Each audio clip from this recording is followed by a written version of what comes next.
Welcome, ladies and gentlemen. Tonight on the podcast, Jack LaRose and I go deep, talking history, conspiracies, and other fun facts. You all will be amazed and entertained. Please stay tuned. It is going to be a long ride, but it is worth it. We will be covering many, many interesting things. So, stay tuned.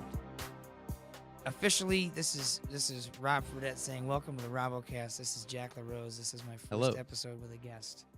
Jack is my first guest because Jack has a lot to say. Glad to be here. It's good to have you. All right. Welcome. Thank you. Congratulations on being my first guest. All right. So, we can talk about anything you really want to get into. I mean, we were just on a good kick. Well, we could wait around in the shallows for a little while first and then get into the weird shit later. So, have you come here with any new revealing knowledge you'd like to help everybody out about? You told me about Jade Helmet 15. Oh yeah, actually I just started yeah, that was one of the things before we kind of danced around a couple things, but we could talk about Jade Helmet. Okay. All right, what I've heard about Jade Helmet has only come through rumors that have filtered down through the Brown system. Brown intelligence system. So like it's only information that's come through my in-laws. And it was I heard something about Walmarts. There was a bunch of Walmarts got shut down, and there were Army troops stationed at a Walmart. That's as far as I dug into it because I just it sounds wild, but I guess that whole thing is about a couple Walmarts, about 6, 3 of which are sort of in the area that this Jade Helm 15 Army operation is going to take place. It's like over 9 states. And it's going to be a training exercise that simulates sort of a threat in a hypothetical area that just happens to be the Southwest United States, whatever. Sure. So a couple of the states are going to be like insurgent states. And the conspiracy theorists were sort of like Southern California, where the droughts are happening and stuff, is going to be like in revolt in like the Southwest, which kind of makes sense, I guess, because climatically they're kind of fucked. And also the conspiracy websites have been reading or whatever to find out more about this are saying that that I guess ISIS is going to try to bring terrorists across the border because it's like a pretty soft border in the Southwest, and then just like attack targets of opportunity, like, and create mass chaos in the American Southwest or something. So the Army's kind of like making sure they're ready for it if it happens, or if it's like a false flag, then they're going to use it as a pretext for imposing martial law across the country. Wow. Which also kind of becomes interesting when you consider like what's happening in Baltimore and stuff now too, in New York City, where like curfews are being imposed and shit like that. So I didn't hear about the curfew in New York City. I knew that I don't think Baltimore is I don't think there's one in New wild, York City, but there was some protests, and the police presence was out, like Occupy kind of, as you know about that. We do. Yeah. So so I guess these Walmarts are in those areas, and they were closed down for plumbing issues or something like that. They said there was like the drains were backed up, so they had to just unexpectedly close the store. And the conspiracy websites are saying that it's because they're going to use them as fusion centers. I don't know if you've ever heard that term for the Department of Homeland Security. No, I just assumed that they had like discovered. See, I thought it was some sort of like illegal immigrant smuggling thing. Like I thought they had discovered tunnels or something underneath the Walmarts. Oh, but because I didn't read any of the articles. Yeah, from what I understand, it's like they're gonna use them as like DHS. They're sort of like. So what's a fusion center? Fusion center is kind of like an ad hoc sort of like management center for any sort of state of emergency or something that the Department of Homeland Security kind of set up. So it'd be kind of like how like the Superdome was and Katrina sort of thing. So like, and it sort of makes sense that a Walmart's like that. Yeah, it's a big box with only a couple entrances and exits. Yeah. It has offices in it already. It has tons of like power and phone lines and all sorts of shit like that. It's got a huge warehouse in the back connected to it. It has access for 18-wheel trucks. Like they're usually off of major highways. It makes a lot of sense that they would use that as their sort of quasi-government center. It would just be so artfully appropriate, you know, that it's a I know. The giant military-industrial just a complex giant manifests corporate itself. complex becomes Yeah. I was like, oh, it's just like too delicious, you know. The fucking yeah, they're exactly. smiling That's a about that good at way the to Skull put and it. Bones temple right now, I'm sure, or tomb rather. But yeah, it's weird, you know. And they were showing some, you know, areas of Texas where like the, you know, squadrons are of the National Guard and the Army are like marching around, like stopping Yeah, I heard they were traffic going in, but and they were just going door to door and stuff, and going through people's neighborhoods and everything. yeah, like they're just like marching through the streets, like just getting you know, accustomed to seeing tanks and fucking Humvees and people holding their M16s, you know, ready. Yeah, we were on the green the other day, and I was with Rob. We were waiting for some Chinese food. We were gonna be picking it up, and we were looking at cars. You know, like, oh, here comes 2 buses. Okay, 2 yellow buses. Oh, there's a red truck, and then I say, oh look, hey look, Rob, here comes the police, and it was one of their fucking giant Landstalker, up armored, you know, H4 fucking whatever. I don't even know what it is. It's Yeah, like it's not a Hummer anymore. It's some right. sort of strange olive drab tactical vehicle, all covered in fucking. It has like the smoke launchers on the top, you know, that shoots the smoke out, Mm-hmm. or tear gas if they prefer. Yep. And it's all, you know, double panel bulletproof glass with all the. There's probably reactive plates on it too. Oh I'm yeah, the sure. things like landmine Yeah, proof or yeah, whatever. yeah. Yeah. It's got the slope. Yeah, the undercarriage has had the metal like almost like a hull. It's like a Yeah. keel Yeah. underneath it to like direct Yeah, blast blasts away out from the the cabin. middle. Yeah. So Yep. I was like, oh, there goes the cops. Well, you know, I would have said, oh, Colchester there needs goes that. the army. You know, back when I was a kid. But that's the police. Yeah. I know that's the police. I've seen it in the barracks. Yeah, It's in the state. It's in Troop K's barracks. or like even in Middletown, you know, just the patrol officers, like they're wearing like boots and like fatigues. You know, they're just dark blue or black ones, but they're like army outfits. They're just like my Yeah. Coast Guard ones, except they're black or darker blue. Most of the time, the stadies are wearing like their uniforms. Yeah, stadies do. The DOT, like the DMV, the DOT state police guys at the way stations. I got involved in a terrible way station incident it was last Friday. We were there for like an hour and a half. We came through, we had to get weighed, and then we checked out. But they were like, all right, pull over. And it was just a mandatory inspection. They had like 20 different trucks all lined up in a row, cops for every single truck. And they were checking everything and checking everything. It's just, they were all in fatigues too. Papers, please. Yeah, exactly. We will get the the hounds. That's what the tow truck driver told us. He was like, yeah, these guys are Nazis, man. Papers, please. Really Here's a checkpoint. You're harboring illegal immigrants, Jews, whatever they want to get rid of, radicals, sovereign citizens. That's another thing they fucking hate. What's a sovereign citizen? People who are like, you know, I don't recognize your authority. You're just like, I don't recognize people who are your wised authority. up.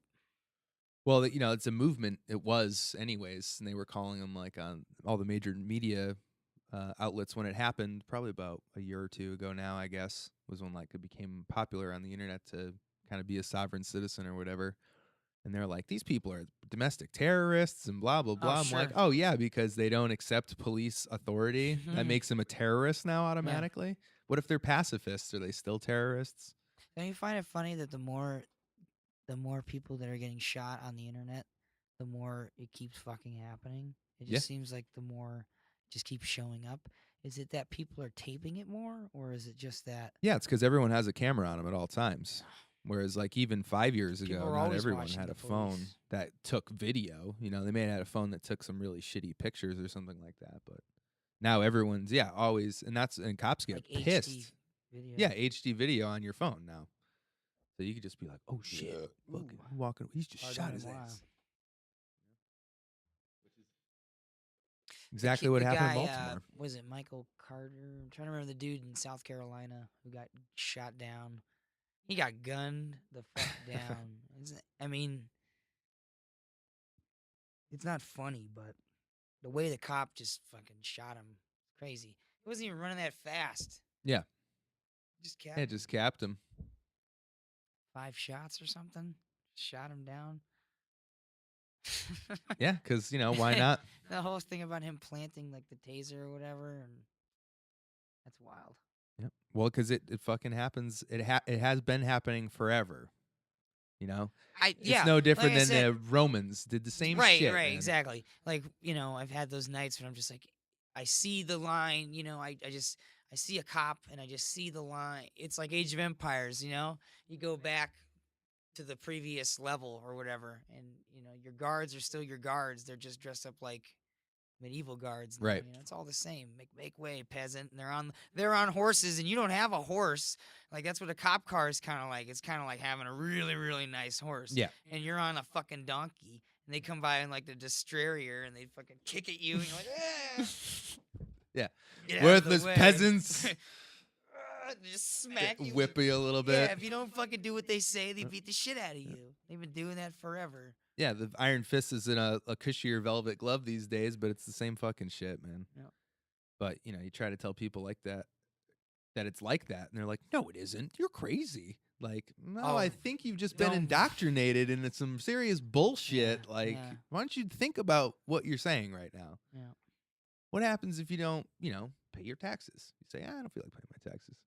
You're gonna come in and and take say, your shit. "Hey, you owe Whatever us you- even more money now." And you say, "Well, I'm not gonna pay that." They said, "All right, well, you're gonna fucking jail, and if you're gonna try to escape jail, we're gonna shoot you until you're dead." We'll just kill you. Yeah. So we can basically Examine that decide when you die. relationship. Examine that relationship in its entire. Examine that whole situation. And that's not like, how is that healthy? How is that cooperative or beneficial for you? Right. It's like being with a Can't domestic. do what you're forced to like pay into this thing. I mean, I understand. I think it's the problem is the money, right? That's if you remove that, then I mean, if we didn't have to pay for things, if we were able to like separate money from infrastructure or taking care of ourselves, we were just able to do it just for the sake of doing it and stop and taking money out of the problem. I think it would. Well, it's tough to say. Actually, this reminds me Can't a even lot. comprehend that kind of world. I mean, it's just where we just did things because it was the right thing to do, the Right. smart thing to do. We just forgot. Be heaven on earth, that'd be paradise. It seems easy. It is. It's an easy That's idea the best to part. talk No, about. but it is though, because if we set our minds to creating, housing and food for everybody as much as we focus on creating money or like gaining money, there would be like no poverty or like starvation or really anything like that. It really wouldn't exist. No, it wouldn't have. It couldn't. No. I mean, I think obesity is, like the number one killer in this country right now. So, like, that means that some people have way too much food and some people don't have any food. Well, we all have enough, certainly. Like, Right. I mean, and then half the food we do produce gets fucking thrown out. And then, 20 to 30% of the corn crop every year goes to making fuel. Like, we're using it to drive, fuel SUVs and trucks that are refrigerated that carry, the Van de Kamp's fish sticks to your local Stop and Shop or whatever. Like, if we devoted that energy towards like just making sure everyone had like enough to eat, in their own areas. Yeah. Instead of shipping shit around. Right. You need to just invest all that money back locally. Yeah, local empowerment. But they don't. The powers that be or the system, whatever you want to call it, without sounding like a total nut, don't really want that to happen because without privation, there's no room for profit. Like nobody charges you for air because their air is all around us. They couldn't if they tried because everyone could just pirate their own air.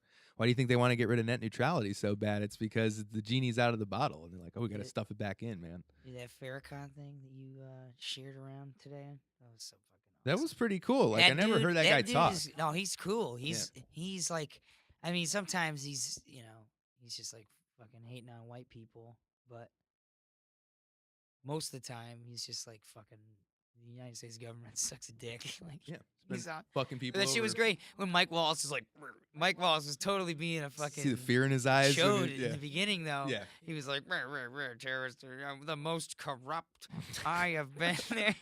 Like, how dare you? You could see like Farrakhan wanted to like F-bomb him or something. Like, Yeah. you fucking say that. You should be quiet. You should be quiet. Yeah, he's being interviewed by this man. Quiet. You should be quiet when you talk about morality in this country with your country. But it was, he's got a point. Robbers and pirates and killers. Oh yeah, like there's no doubt about it. Like we're a nation founded by these sort of radical Christian merchants who and guys like was it William Henry Harrison was the president, right? He was one of the presidents. Mm-hmm. He was the Tippy Canoe guy. That was like a whole massacre. Like I think that was him. He massacred like a whole fort of Indians or French or some shit. But they're all Andrew Jackson has killed people. All of them were killers and soldiers and stuff. Well, yeah, and even going back to we're talking like pre-Civil War stuff. There's only like a few groups that have really been established in power. A few families, like kind of dynastically, that have just kind of been involved since the whole ball of wax started. Like as soon as the fucking first people set foot on the shores of Cape Cod kind of shit, these people just like became the governors back then and the judges back then and founded Yale and founded Harvard and became boards of this and in charge of the Episcopal Church and blah, blah, blah. Just like established into power, like completely and utterly. Yeah. And then just kind of pushed it down the line. Like in Middletown, for example, all the shipping and stuff that was going up and down the Connecticut River that went to China like in the early 19th century was like an illegal opium trade that they would, due to the opium wars, like they had the light to legally, the British basically forced the Chinese to allow us to get their whole country addicted to opium because opium's from India originally. So the British started trading it there. The emperor said, no, my people are suffering because of this shit. And they said, all right, well, we're going to fire our cannons at you and then make you allow us to sell opium. And Samuel Russell was like one of the biggest guys involved in that. And his cousin, General Russell, I forget his first name, but he founded Skull and Bones, which, conveniently is a pirate flag anyways. Right. So that's, I don't think, a coincidence. Even on the table, the little table when they have that group photo and it showed Carrie and Bush or whatever, or at least Bush's Skull and Bones photo. Yeah, the 48. They're all like sitting there, and it's like the crossed bones and a skull on the table. Yep. Those fucking guys. So, do you take the money you make from the opium trade once that starts drying up, or before the opium trade, maybe it was the slave trade or the rum trade or, whatever trade suffering that you've bundled up and commoditized. Shipping weapons back and forth between rival forces. Oh yeah, or anything they want to do, fighting the Barbary pirates or whatever, to make your fortune, whatever the fuck they were doing. So we had to, because that was always something that puzzled me is like, why were the Barbary pirates troubling us? Like we're the United States Navy. Why were we even hanging around there to begin with? I don't know. Same reason we fought the War of 1812 because of some naval issue, and the quasi-war against France before that from some weird naval dispute or issue too. We're a nation founded by merchants involved in trade. I've getting back to the Russell thing though, but those guys, would take that money that they got from their piracy and just in drug dealing and convert it into the starting of Rusco, and the Alsop family was another big opium family, and they founded Alsop Crittenden Mills down in Middletown. So like all these robber barons of the sea just became the robber barons of the industrial age as they parlayed these massive fortunes. What was the suspenders factory called? Russell Manufacturing Company. Russell Samuel Russell and Company, a.k.a. the largest opium dealer in the Northeast at one time. The Kingpin. Wow, that's cool. Yep. The house is built on the factory grounds of the Russell. Yeah, it was built by an opium dealer's company that he founded. Wow. And his cousin there founded a secret society, Skull and Bones, after visiting Germany in the 1830s. Whoa. General Russell. William Russell, maybe? Yeah, it was William Russell, I think. And all those families, the Alsops were that didn't happen for a reason. Heavily involved in Skull and Bones and opium. Have this conversation and have that revelation drop to the world. Well, it's just crazy shit, like. Man, this fucking beer. And then they get involved in the spy ring. The Culper ring was like the first spy ring set up by George Washington at Yale University. That movie, the show Turn. Have you seen that on Netflix? No. It's cool. It's about the Culper ring. It's like Oh, really? it's an AMC, drama, historical drama about the Culper Ring. It's cool. Yeah. As far as like Netflix shows you can binge watch goes, it's But all right. yeah, I'm sure they drop some names in there. If you like researched who their great grandsons were and stuff, they'd probably be involved in like, I don't know, the CIA, stuff like Samuel that. Talmadge, Nathan Hale. Nathan Hale. They don't show Nathan Hale because this is after, like, the show picks up after Nathan Hale's been hung, because George Washington needs a new spy, so he gets the Culper Ring together, where he uses this guy Abraham Woodhull, and then that's who, AKA Samuel Culper, like that's his Samuel Culper's his alias. I see. And then there's two other guys, Caleb Brewster and Samuel Talmadge, or Jonathan Talmadge or something, one of the two. And yeah, it's a good show. It's cool. Yeah. It's got there's a British officer that kind of reminds me of Brandon a little bit. It really does. Yeah, but he's kind of a monster. He sort of wigs out. Yeah.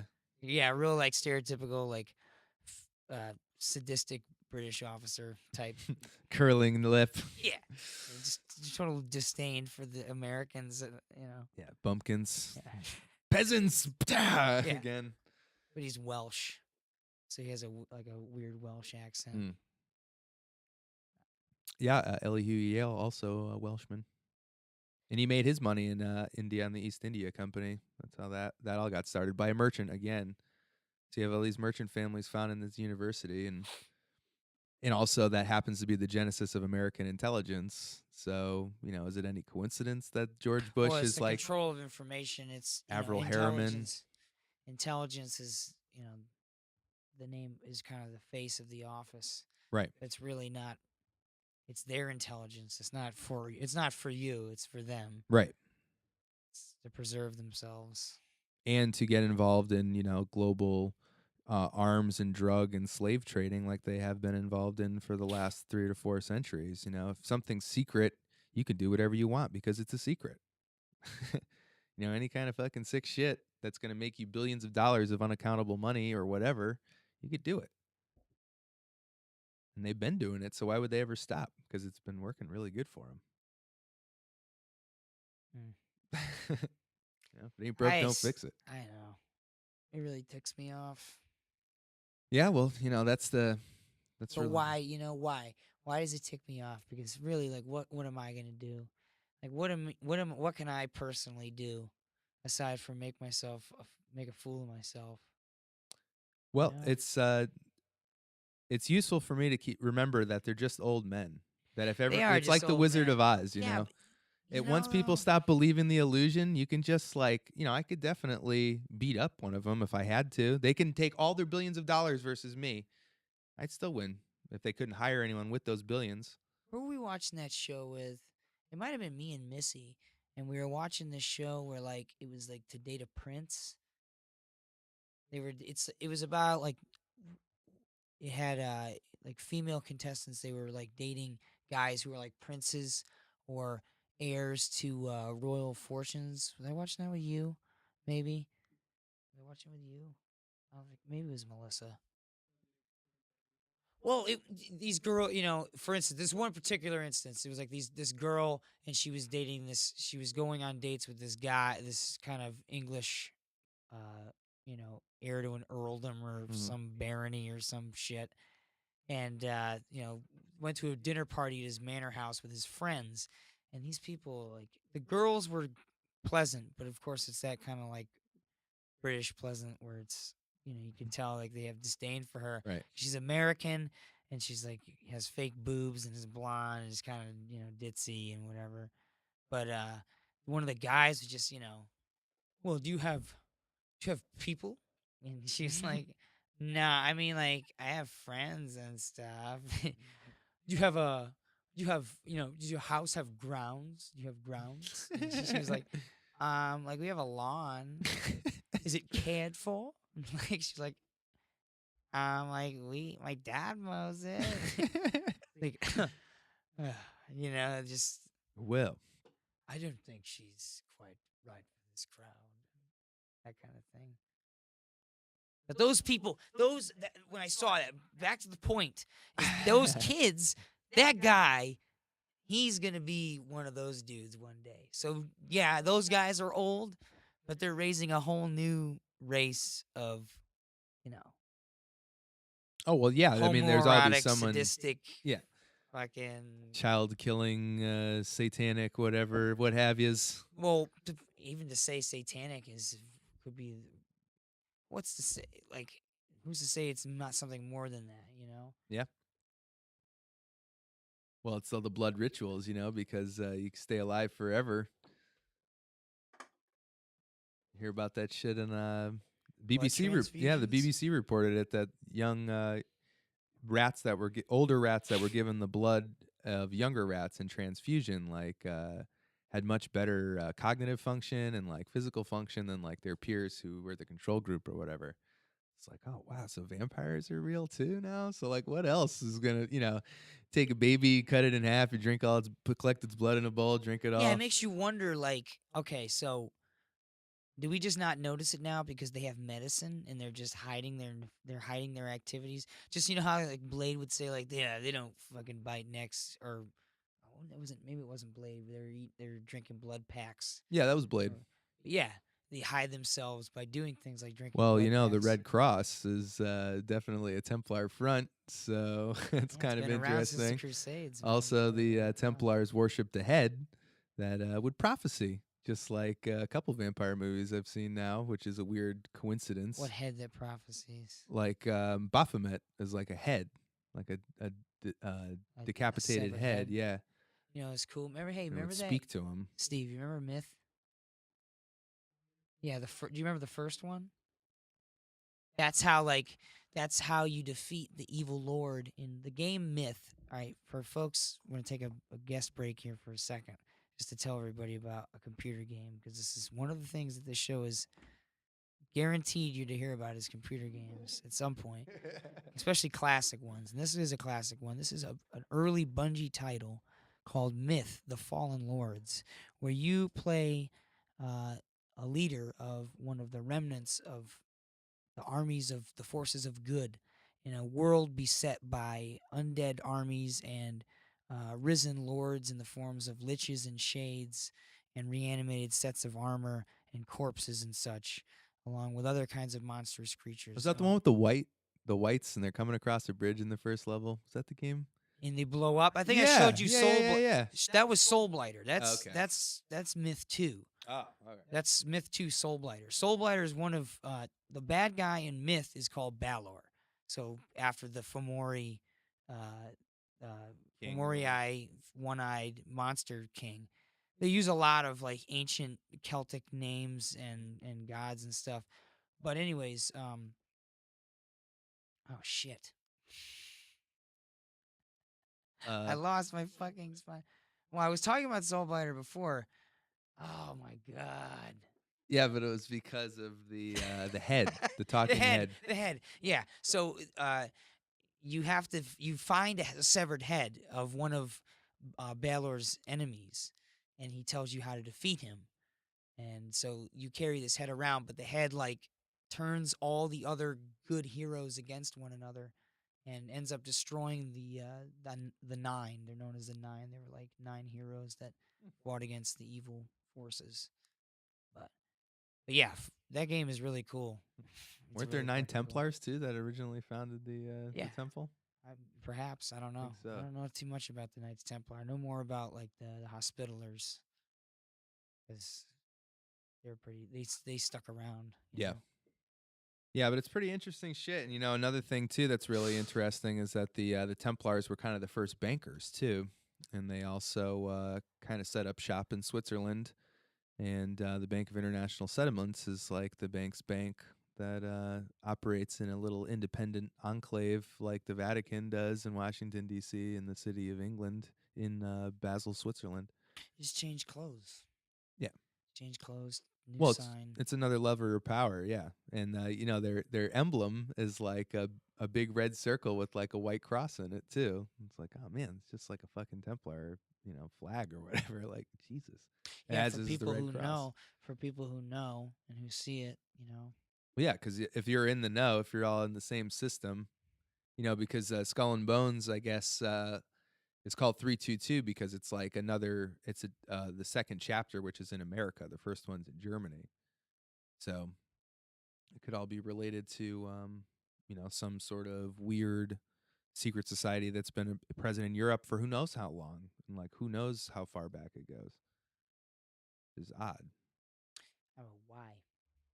For I don't know, to bring about like the eschaton or So the eschaton is what? just like the Kali apocalypse or Yuga? whatever. Yeah, or like the end of the age, Mm. because they worship time. Skull and Bones, if you'll notice in all their pictures too, it isn't just a head and crossbones. It's also a large grandfather clock in the rear set to 8 o'clock for some reason. 8 o'clock, It's huh? always 8 o'clock, 8.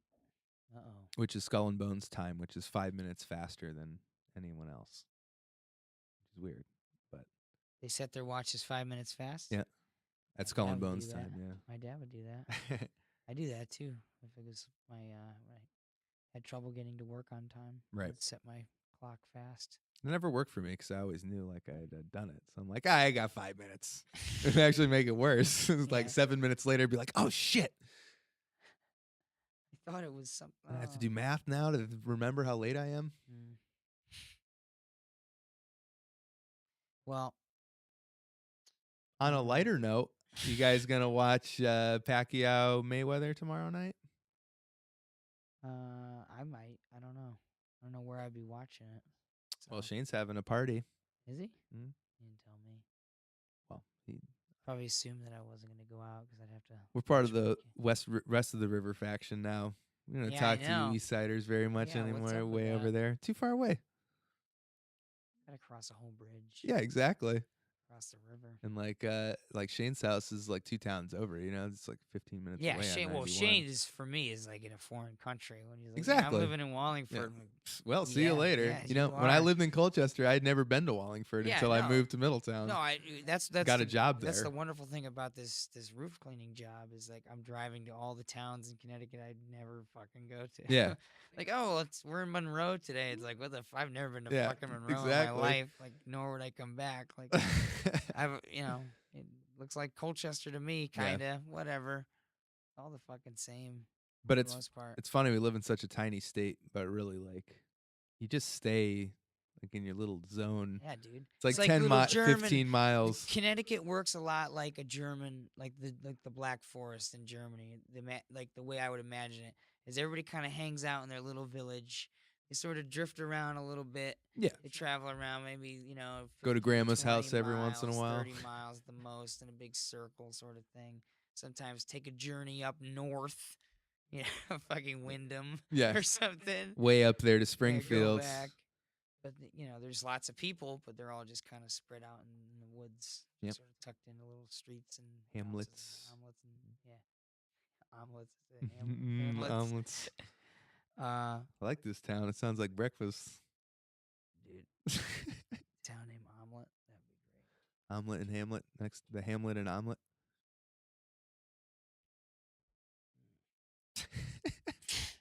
I just ran out of things to talk about. Well, we should talk. Well, yeah, we could take a break. I gotta take a piss. Pee. Tales from the LARP.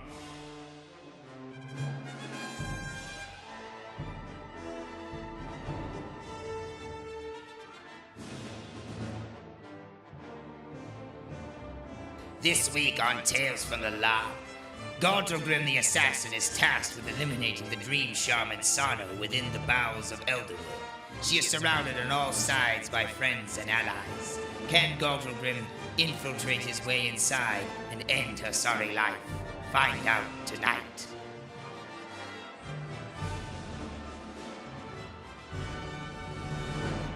So yeah, this guy is the bounty hunter at the LARP at Mythic Journeys. This dude's like the town bounty hunter. His name's Bryce. And you look, like I said, you're like, okay, foam weapons, goofball, whatever. But this guy, he was fucking hot on my trail. So he's serious about what he fucking does. He's like, anyways, back to the beginning. So I get to the plot headquarters after going out for the day, kind of doing my own thing. Was in some kind of goon squad stuff, and I went out as like a traveling merchant and everything. And then I got back, and they asked me if I wanted to be an assassin, like a hired killer, like go on a specific plot-based mission Mm-hmm. where I played an assassin, and I have to take out a certain player. So I had a list of 4 players I could choose from, and I only knew one by name, face, and name. And I knew he was a really high level guy, and I didn't want to tangle with him. And I thought to myself, well, if I'm a guy of like low moral scruples, you know, if I'm just like a real low born sort of dude, hired killer, who would I go after? I said, well, I'll find like a chick. I'll go after a girl. It's an easier target. Mm-hmm. I'm sorry if it's chauvinist, but that's the way it is. Right.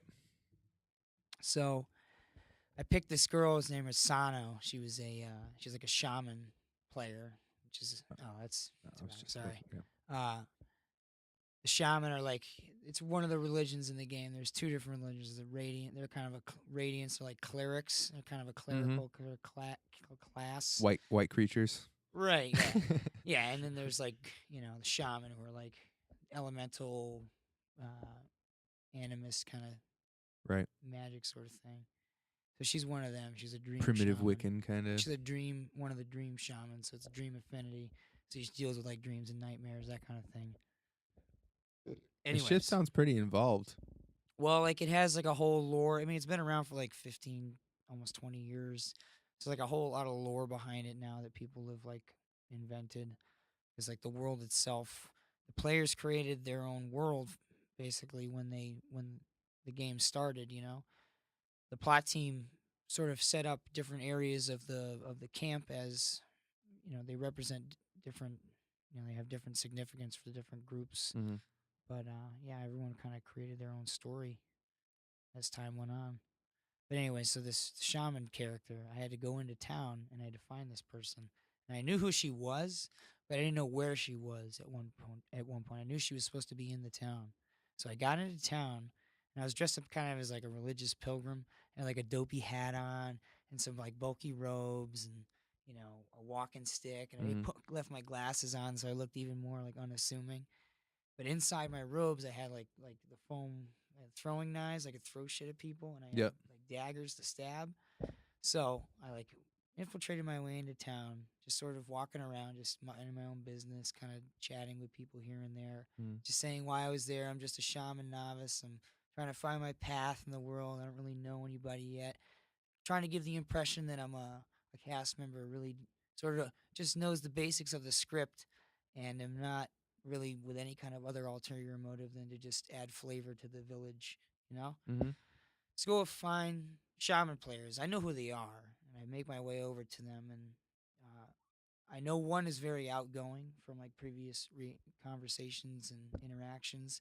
So I go over to her, and immediately she's welcoming to me, and she mentions that the pendant I'm wearing looks like one of something that her husband wore or something. Mm-hmm. I said, "Oh, that's very interesting," and I struck up a conversation with her, and it was very easy because she was so nice, you know, Right. to keep like talking to her and such. And I introduced myself to her companion, and we struck up a conversation. We sat down for a while, and we talked for a little bit, and kind of I'd ask them about what they knew about the world, and every so often I would drop my target's name, Sano. I was like, "Oh, well, I've heard of Sano, you know." And I've always thought, because they kept asking me like, "What's your affinity? Like, what are you going for if you haven't found your path, you know, what are you going to go for?" Like I was always thinking like dreams, you know, kept like inching my way closer and closer, you know. So eventually like some more of them showed up and I got to know, and I started talking with other members of this group. So they were sort of more higher up, a little more powerful. So it was great. I started like walking up the ladder, you know. The first group, I introduced it to them. They were an easy in. They vouched just by introducing me to the next group. They're vouching for me, right? So then these guys are sort of middle of the road, and they know right where Sano is. Like, oh, she's coming into town right now. So we all go outside, and I ended up having them introduce me to her. And, you know, we meet, and I'm like, "Oh, nice to meet you." And so she's like, "Oh, yeah, what do you want?" Now, I didn't really know this, but she was all wise to the fact that she knew that there were people coming after her. So immediately she was like suspicious of who I was. Yeah, some weird stranger. Right. Like it was a strange cast guy who's there. But, you know, I pulled it together. I summoned up my inner reserves of bullshit, and I just sort of laid it on for her. Art Van Delay, Pilgrim. Right, exactly. I'm Dwayne. My name was Dwayne. So, and I just said, I'm interested in Dream Affinity Shaman, and we just sort of, I said, tell me all about it, and she told me all about like the ins and outs of, what it meant and the places you could go in the camp and the places you couldn't go and why you couldn't go there. And I just kept asking her, just kept her talking. That's the whole thing. The less things she could ask me, the less I had to say. Right, The less I had to explain about myself. Just kept her talking, That's very interesting, is Cartman style. Very interesting. Tell me more. Yeah. I never thought of it that way. Yeah, just I kept her talking the whole time, And then it was like a gift from God came out of nowhere. We were in the tavern. She brought drinks. We had bought drinks for the table. We were all talking about, ogres and whatnot. We went off the track. We were just talking about the game and shit. Right. And then we heard a big commotion outside. We all went outside, and a real beaver had swum out of the lake. It was just on the shore, like, gnawing at branches and just hanging out, and everyone was just kind of laughing and chuckling, having a good time. Walk up behind her. One girl was like, I haven't seen a beaver in a while, and everyone kind of laughed because of the entendre. And what's your affiliation? We're all Lesbo? Yeah, we were all everyone's your alignment. We were all chuckling, and the tavern was situated against the waterfront of the camp. Mm-hmm. The camp waterfront has a fence around it. So that's sort of the border.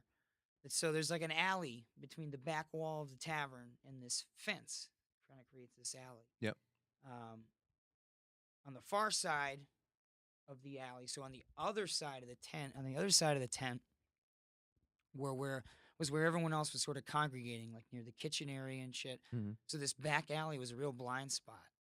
So as we were all kind of laughing about the beaver eating the stick and everything, I sort of made my way over to the fence and was kind of kept talking to Sano. I was like, this is a nice lake and everything. Right, draw her into the right. shadows. So she kind of came over, and we just I kind of kept moseying further and further down the fence line. And I said, we should go to my whole point of going there was to try to convince the players to leave the town and go to the Nexus, which is like this kind of power center where you can do a ritual or an incantation, get like a bonus or a boost or whatever. Yeah. She was like, no, we can't go out there. There's people looking for me. So I had her she started explaining the plot against her to me while we're on the show, while we're like sitting there basically in an alley. Yeah. And so she's talking about it. I was like, you can't go out in the woods. She's like, no. And I said, all right, well, whatever. We'll get together with a larger party, and then we'll go out, later on or whatever. She's like, that'd be nice. And she turns her back and she looks off like over the lake.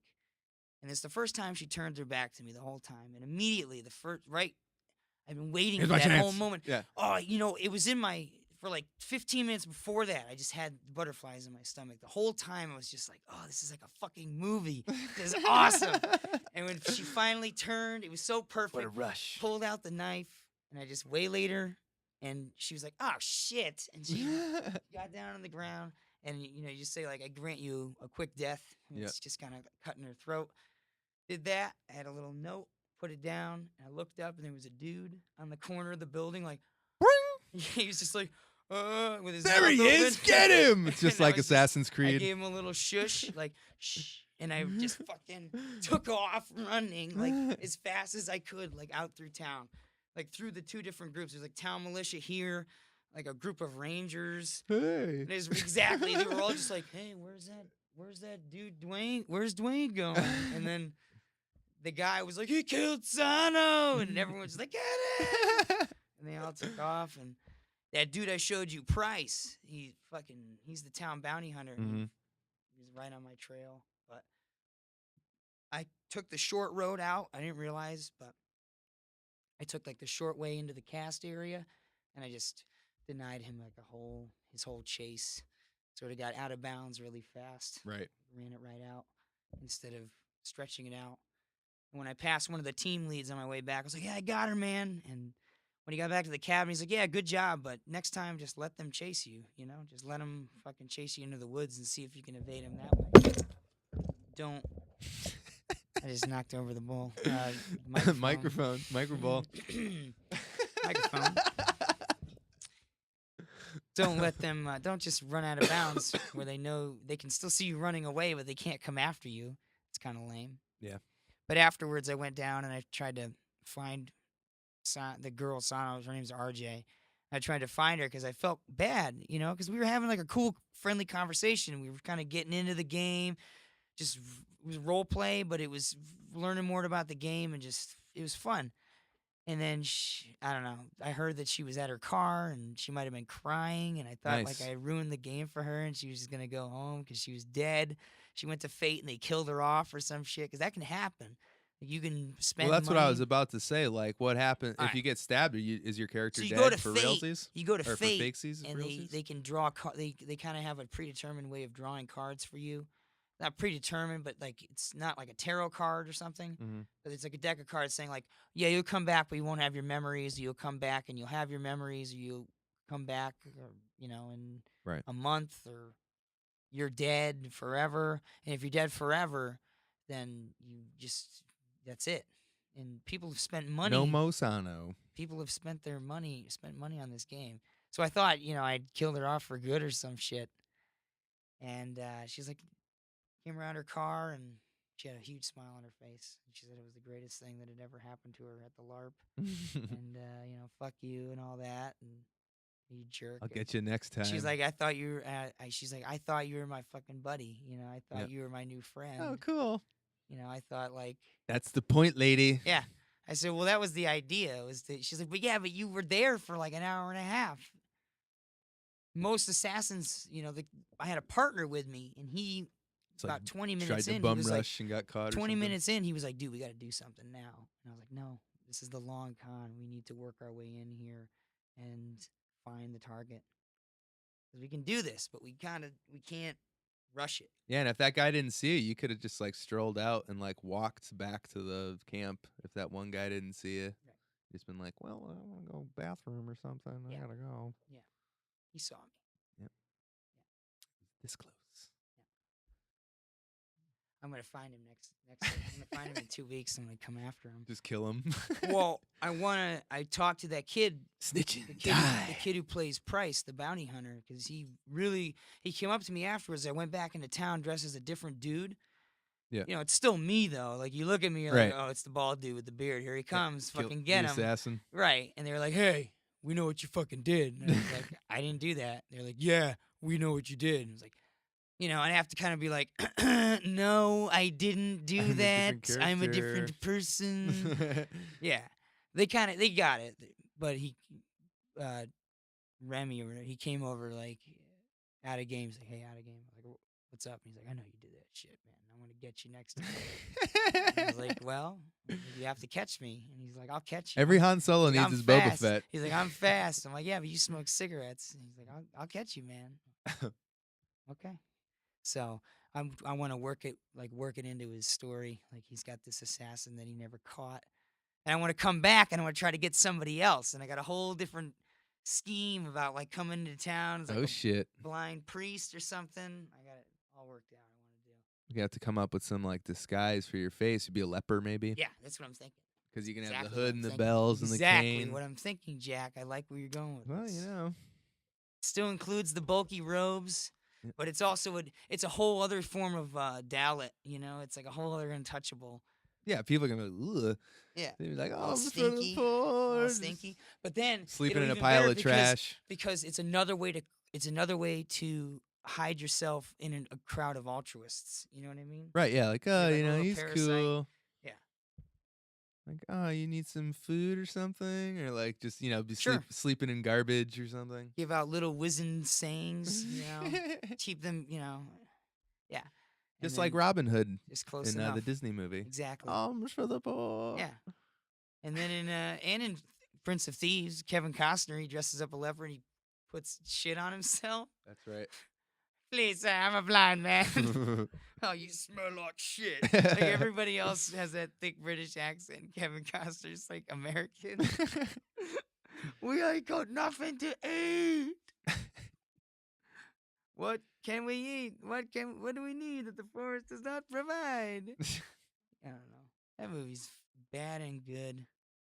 You know, I the haven't seen same it in time. years since I was like a little kid. Yeah, it's just a lot of those movies have such good parts, but they're just bad shit. Just as bad stuff too. Yeah, like the arrow. I remember there's one scene where like the arrow is shot and like the camera is like goes down the arrow. Yeah, it's just like, oh man, this is lame. I was like whatever, 9 years It's old. like I was Sam like, Raimi.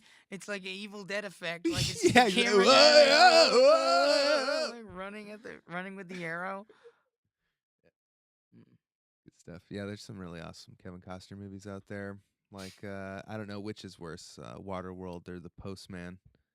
Oh, I don't know. I've seen both. They're both horrid. I've seen both. I would prefer.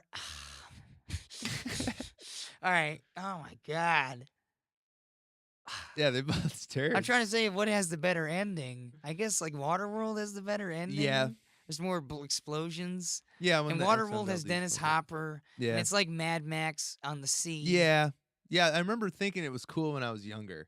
Oh, you know, yeah. like when it came out, It I was was 9 fucking years awesome. old. You're Like, whoa, what? he drinks his piss. Whoa, paper is rare. I Well- never thought of that. And we had like I had a pool, so I would have my little toy ships out there, like fucking Waterworld. I'm like, yeah, I thought it was awesome. Yes, the fish eat him and then he blows them up. That's cool. Yeah.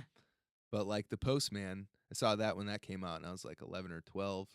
My dad got it on pay-per-view. It was between that and Gattaca. And I was like, come on, let's get Gattaca. That's going to be a cool movie. And that movie was way cooler than The Postman. He's like, no, let's watch The Postman. I'm like, all right. So we rented it for like whatever, however much pay-per-view was back then, like $10 to $30. Who the fuck knows? And I was like, in the first, 15 minutes, he goes to that camp, and the guy's like, whoever defeats me will become the leader. I'm like, oh, so Kevin Costner's going to defeat him and become the leader. And it took like 2 hours for that to happen, but it fucking happened. Well, Tom Petty's in it. It's nice. He delivers That's mail to fucking Tom awful. Petty. You used to be famous. Yeah, well. Being the mayor has its perks or whatever. He has like the zip line car thing under the waterfall. Oh, yeah, that's right. Yeah, Some yeah. zip line cable car shit. I just remember his little friend was named Ford Lincoln Mercury. He had like that the little black kid that was like part of his little postal service. Oh, yeah, that's right. I'm yeah. Ford Lincoln Mercury. Right, you are. Yeah.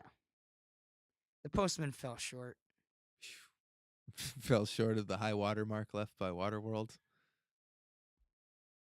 I don't know. A watermark so high Watermark there was no was land cool except left. for like the stupid old Not even man. ever. That old man really pushed it over the edge. The old like man. the astronomer guy. Yeah, come on.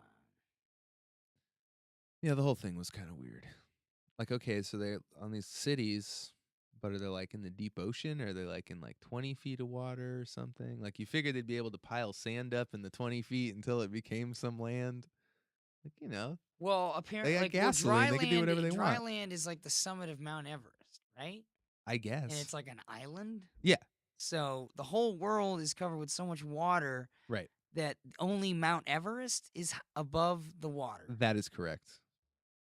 That's a lot of water. Yeah, to even cover the Rockies. I mean, Mount Rainier, like Mount McKinley is pretty tall. It's like 20,000 feet. K2, maybe K2 was like a sandbar or something. That's really stupid. Yeah. Because like you've heard of the theory that we once had an additional layer of the atmosphere, and that may have been like the flood. The whole flooding period was like a period of where that we lost sort of that extra Yeah. oxygenated layer. That was a theory that I heard about a while ago. Was that like at one time Earth was more like a hyperbaric or hyperbolic chamber, which is the one that makes things grow. Hyperbaric has really high atmospheric pressure. So that's probably what you're talking. Hyperbolic then? I think hyperbolic is like the time one from Dragon Ball Z. Oh. But hyperbaric is like for when you go into when you don't want to get the bends and shit. Okay, so Yeah. it's like you pump you pump additional oxygen in, or Yeah, or like more atmosphere. just that we in had more general. oxygen. Yeah. That's the whole The point atmosphere of the was theory more is, like, dense, we so there'd had be like a more denser oxygen. atmosphere with more oxygen, and that things Giant were bugs. bigger. Yeah, like you in the know? Carboniferous, they And we had lost that in a global catastrophe. that set the world on its tilt. Yeah. The day and nights. There was So, no day and night before or whatever.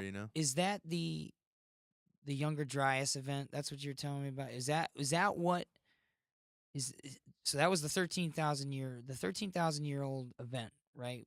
You were telling me about where we have like the trinitite Yeah. layer around the Earth. There's like the nuclear glass layer, Right. whatever.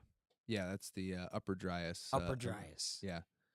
And that was, or the 8.2 kiloyear event. They're kind of, within a few thousand years of each other. So like somewhere in that time period, there's like this, layer of like weird glass in like the Sahara Desert and stuff like that. And, Oh, okay. it's also interesting too, when you think about kind of how the spread of Indo-European languages, where they think those like kind of originated, was either kind of around the Black Sea area, but it could have also been farther east. There are a lot of branches of Indo-European languages that were found around like the Gobi Desert, Taklamakan Desert sort of area, and the Pamir. I mean the the mummies there, the Tarim Basin mummies. That's what it is. Where's the Tarim Basin? It's like part of the Gobi Desert, Oh, and it's it's in like Mongolia. it's sort of on the leeward side of the Himalayas. Because that's all high plateau area, right? That's all really high. Oh yeah, step. it's ringed. Yeah, it's ringed by mountains on all sides, pretty much. It's the Taklamakan Desert and the Gobi Desert, and then you have like the Himalaya Mountains, the Pamir Mountains, then the Altai and Tian Shan Mountains to the east of that. So like the whole thing is just like it's this big basin, and it's totally just a desert now. It's a cold desert. But Edgar Casey says that there's like cities buried under the sand and stuff in the Gobi. And it's interesting because that's also kind of where Zoroastrians claim that they came from, is kind of like the Altai Mountains, sort of that area, Lake Baikal, sort of like southern, like western Mongolia, eastern Kazakhstan, southern Russia, and like northern China, like that whole Uyghur these stand dead kind of zone. area. So these dead zone areas where it's just desert. I mean, they're areas that we possibly had habitated at one point, and we just kind of wrecked. Yeah, I mean, we definitely did. I don't know the history as much for Asia, but I know in the Sahara, where they have this glass layer, um, the Sahara Desert was much more like a savanna 10 to 50 or 15,000 like 10,000 years ago, before it started drying out because of the Upper Dryas, kind of the climate change involved in the end of the Ice Age. There's all sorts of cave paintings out there, the Tassili and Adger cave drawings. There's really old evidence of mummification, so it sort of implies that the Egyptian civilization's precursors were farther west in Africa, in this sort of lush savanna that became the Sahara, and then they finally, found refuge in the last place with water in that area, which is Egypt. The Nile. Yeah.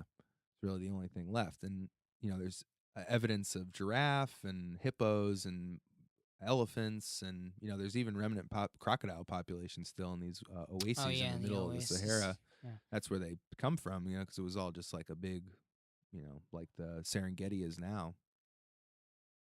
And the same sort of thing, in the Southwest too, or the Great Basin in the North America, and then the Salt Flats and Lake Titicaca in South America is sort of the same thing. The Altiplano. That's the Altiplano. That's the Bolivian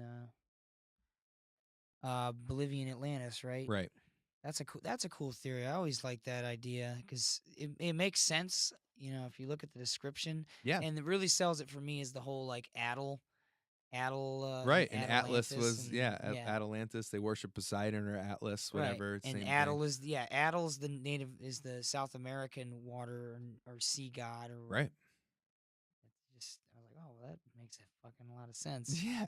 And I mean, you think like, and you look at all those cities and all those, and how they keep finding these pyramids out in the jungles in Central America. They're like, oh, we thought that was a hill, but it's just another fucking pyramid.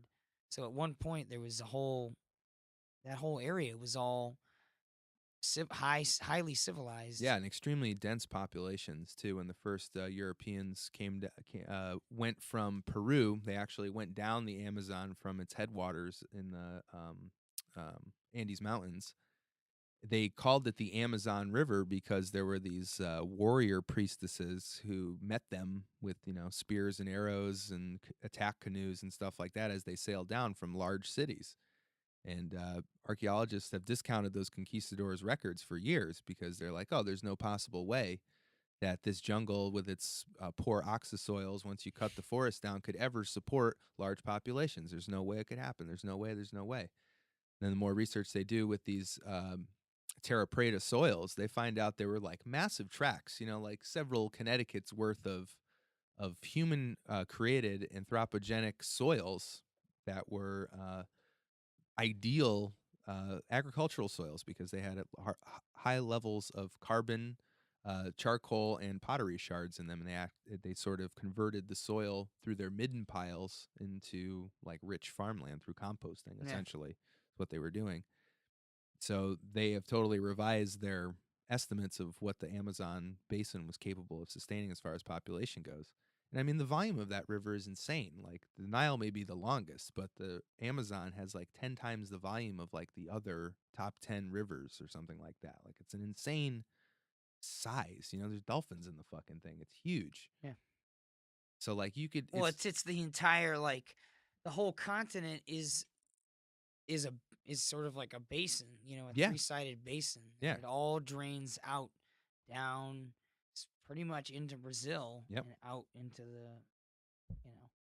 the ocean through the Amazon. And it's navigable up to it until like I think it's Manaus maybe or something like that. It's like almost on the border with Peru in Brazil. Like you could just take a steamboat and go and just sail right up it. So, if you have a organizational network even as advanced as the Incas or something like that, there you could easily create a portage from the Altiplano to the largest river by volume in the world, like easy, like I don't want to discount it as an engineering feat, but easy for a civilization of that, if we're assuming they're advanced like the Atlanteans were claimed to be.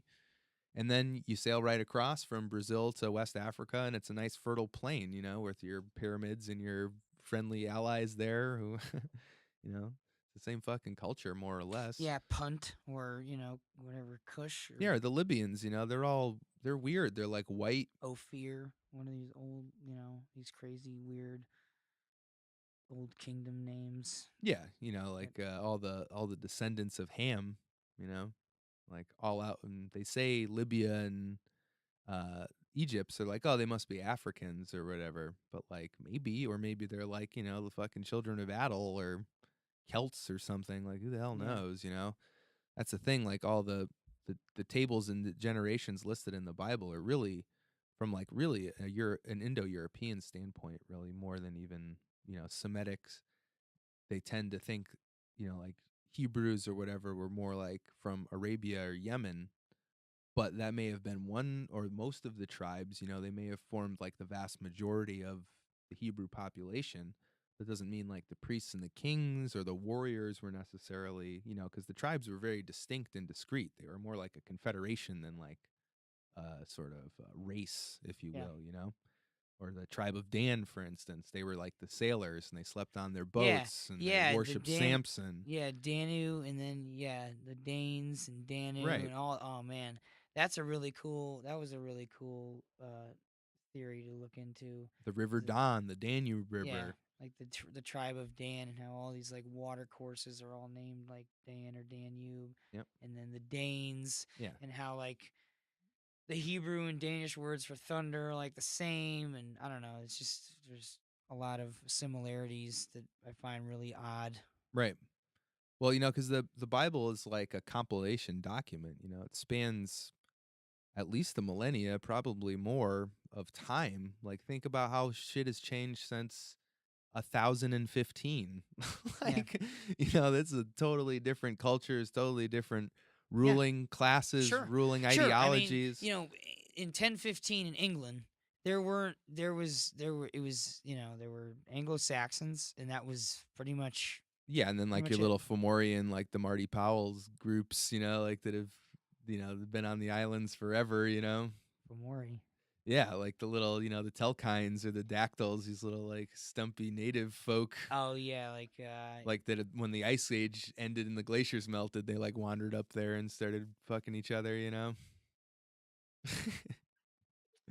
are you talking about like what are you talking about? Like you talking about like Well, there's always like forerunner like Homo floresiensis type people not or even just like, sort of the first people to the show. Like, in West Virginia, the first people who get no. into the holler just like hang Oh, out and like just McPoyles? cycle. Yeah, Oh, exactly. okay. Like McPoyles. Like, so you have the sort of the Anglo-Saxons, which are more like the Danish and the Swedish and the Norse nobility. And then you have the Normans, which are kind of just an offshoot of that Danish nobility Well, yeah, again. the Normans. Well, the Normans became really French really quick in order to like survive Right. in France because they were kind of Normandy was sort of surrounded by semi-hostile forces and all that Well, all they were during Normen, Northmen. all that during that feudal time. You were never really like they were constant. There's a really cool History of England podcast to listen to, and the one thing I can take away from it, the one constant throughout time in English history, they're always stabbing each other in the back. They're always constantly like just getting the king to sway one way or the king of France to sway another way. Like it's always has something to do with getting the king of France on their side or Right. against them, or yeah. So they're just always fighting with one another, and the Normans had to uh, become French really quick in order to keep the people in their holdings loyal to them. Right. So they would actually be respected, and then from then on they gain power and through some very Well, sharp because they're sharp fucking leaders. pirates. Again, the raiders, they did the same thing in Sicily too. They became Italian Yeah, real quick when they had to.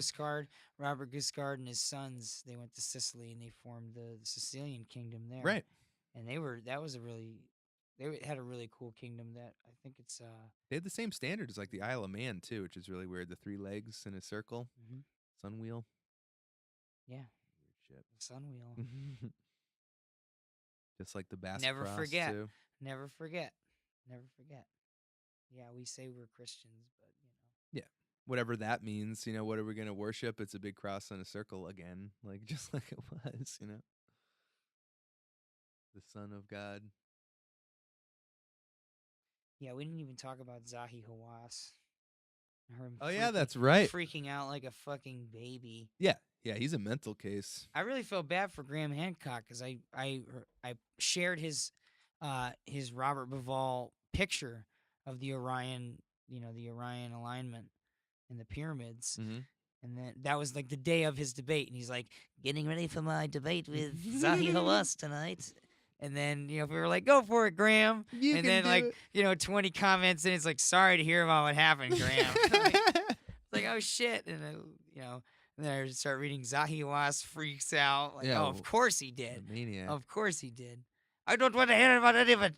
What is go back to Tippy? What is this? What is and the way? Oh, it's so disgusting. The way he was posturing over that woman. Yeah, She's like, and just those trying to things that intimidate Graham her. would have tried to have say to you. What are these things? I don't believe in radar. Like, I don't believe it. I don't believe it. I've never found anything significant with radar. And he's like, then you're just discrediting the entire German Archaeological Research Association. Well, I don't want to do that either, but yeah, he kind of chilled his shit after that. Yeah, he's a real fucking just a clown. I'm surprised that Hancock didn't mention the Osirion, though. I thought that would have been the slam dunk for What's me. the Osirion? It's that fucking like semi-submerged temple that is like kind of, I think it's upriver. It's in Upper Egypt, and it's like this large megalithic like diorite fucking tomb that's like 30 feet below ground level, and like there's an inscription In the water? You said submerged? Well, it's sort of deep enough to be touching the water table, so it always has about like 18 inches of water in it at all times, and that's like the base of the thing. And there's the annals of Egyptian history. The pharaoh that ended up finding it or building it or whatever said that he found it. He like dug it up, and like Osiris told him in a dream where it was or whatever. So he like found it, and then that became like the Osiris's sort of sacred site cult center, See? Osirion, and they would have like kind of the most sacred rites of Osiris's cult there and stuff like that. See? But he said he dug it up. He didn't, just like the guy in the Sphinx. He had a dream at the foot of the Sphinx. And he said, complete me or whatever. And really just like excavated the sand out from around him and like finished, filled in his feet or whatever. It really makes you wonder about that place that we found out in Montville. Oh yeah. Come on, we cannot deny the fact that was that structure was purpose. I'm speaking of like the foundation with that pedestal with the quartz stone on it. Yeah, the white stones. And it's funny you say that because I was just talking Come to on, man. Trevor Look recently, at it. and one of his neighbors is like head of the Montville Historical Society, and he knows like all about that stuff. He was talking about the quartz stones. That he said there's some that move around the house. Like he's got some in his yard and like other people's yards where if you like put them somewhere, they just like kind of move around over time and Pure shit white. like that. Yeah, just the white ones. The white stone, ones, the pure white stones. Yeah, totally white stones. They gotta be white. And you find them, keep them. When I go down to the river and shit, if I find pure white quartz, I keep that. Oh, shit. dude, I found one in the yard. It was like glass almost. It's like totally clear. Yeah. Like, oh man, that's awesome. So I'm pretty happy about that.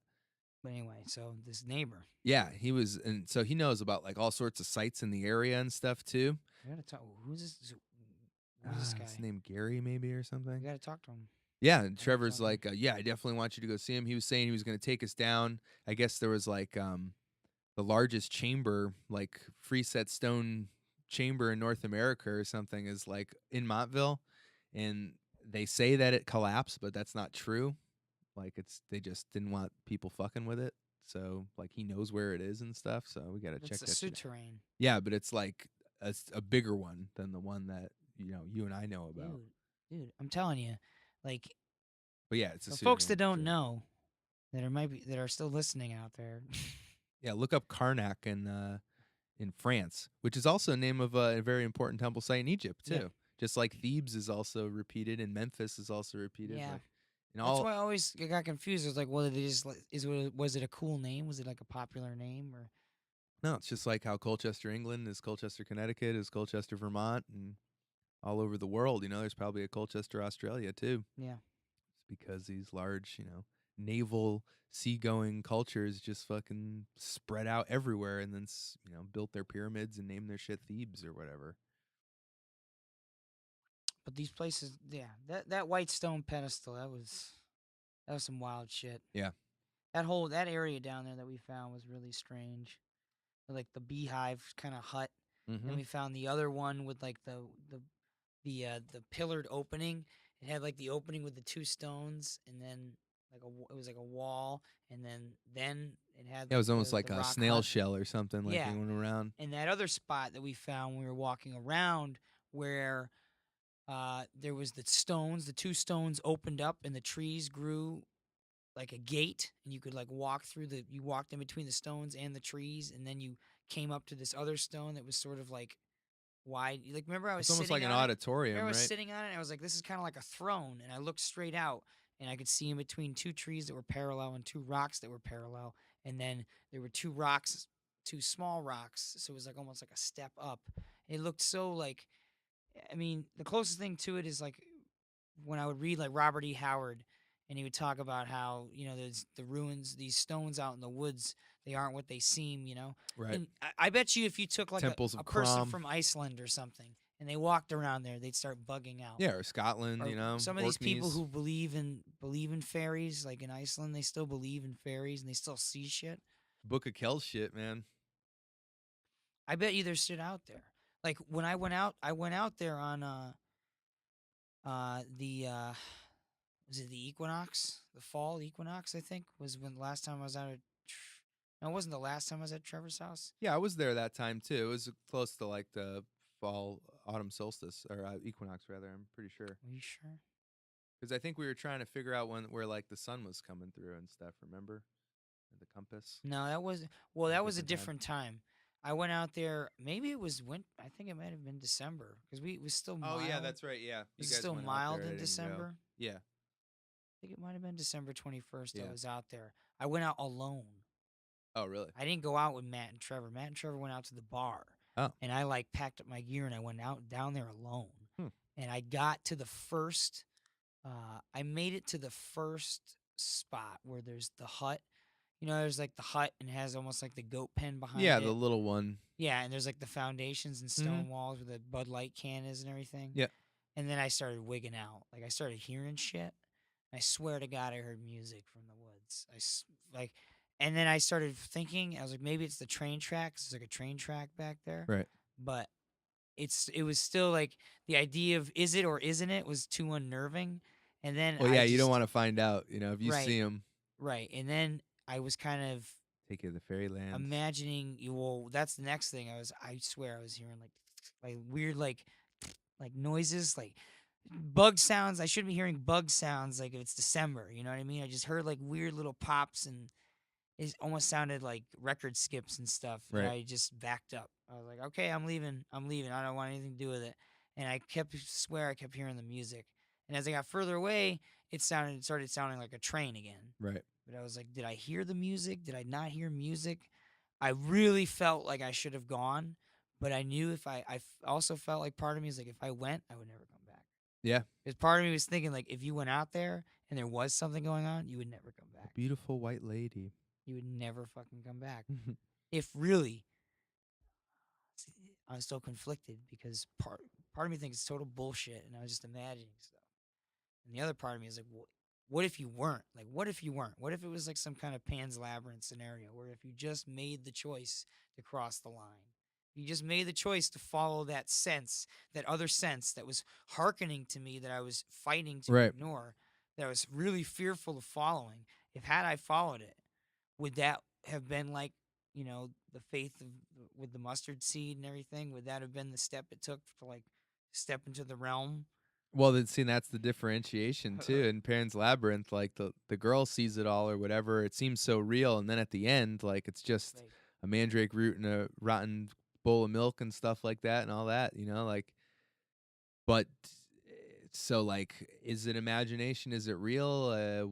What in our minds, makes us perceive reality the way we do? It's all very strange. Like just to think about how much just a few molecules to the left or the right, like it really makes a pretty big difference, what you're seeing and not seeing. So like it really makes you think like, well, is the stuff I'm seeing most of the time the way it's supposed to be or the way it actually is? I don't know.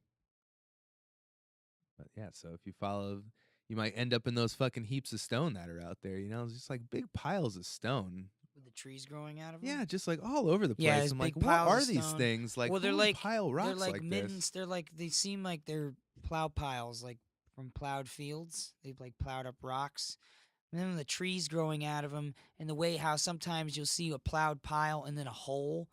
So there'll be a plow pile with a tree growing out of it, and then a hole with a tree growing out of it. And then just like the weird square holes, like all over the woods, like you find like these just squared walled holes. Right. You look down and they're all set with stone.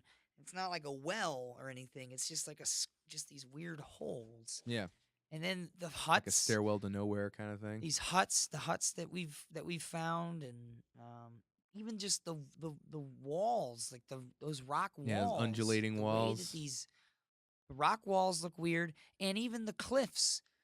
Somehow, when you look at some of the cliffs, they're like big piles of boulders that are sort of locked in together. Yeah. They have big, you look at it, you're like, oh, those are just big cracks. Then you realize they're just big blocks, giant big rocks all set in with one another in odd forms. It's a weird place. Fucking strange down there, dude. Yep. But I was picking up so much weird energy when I was down there on the 21st. I had to go back. I like hustled back too because it was getting dark.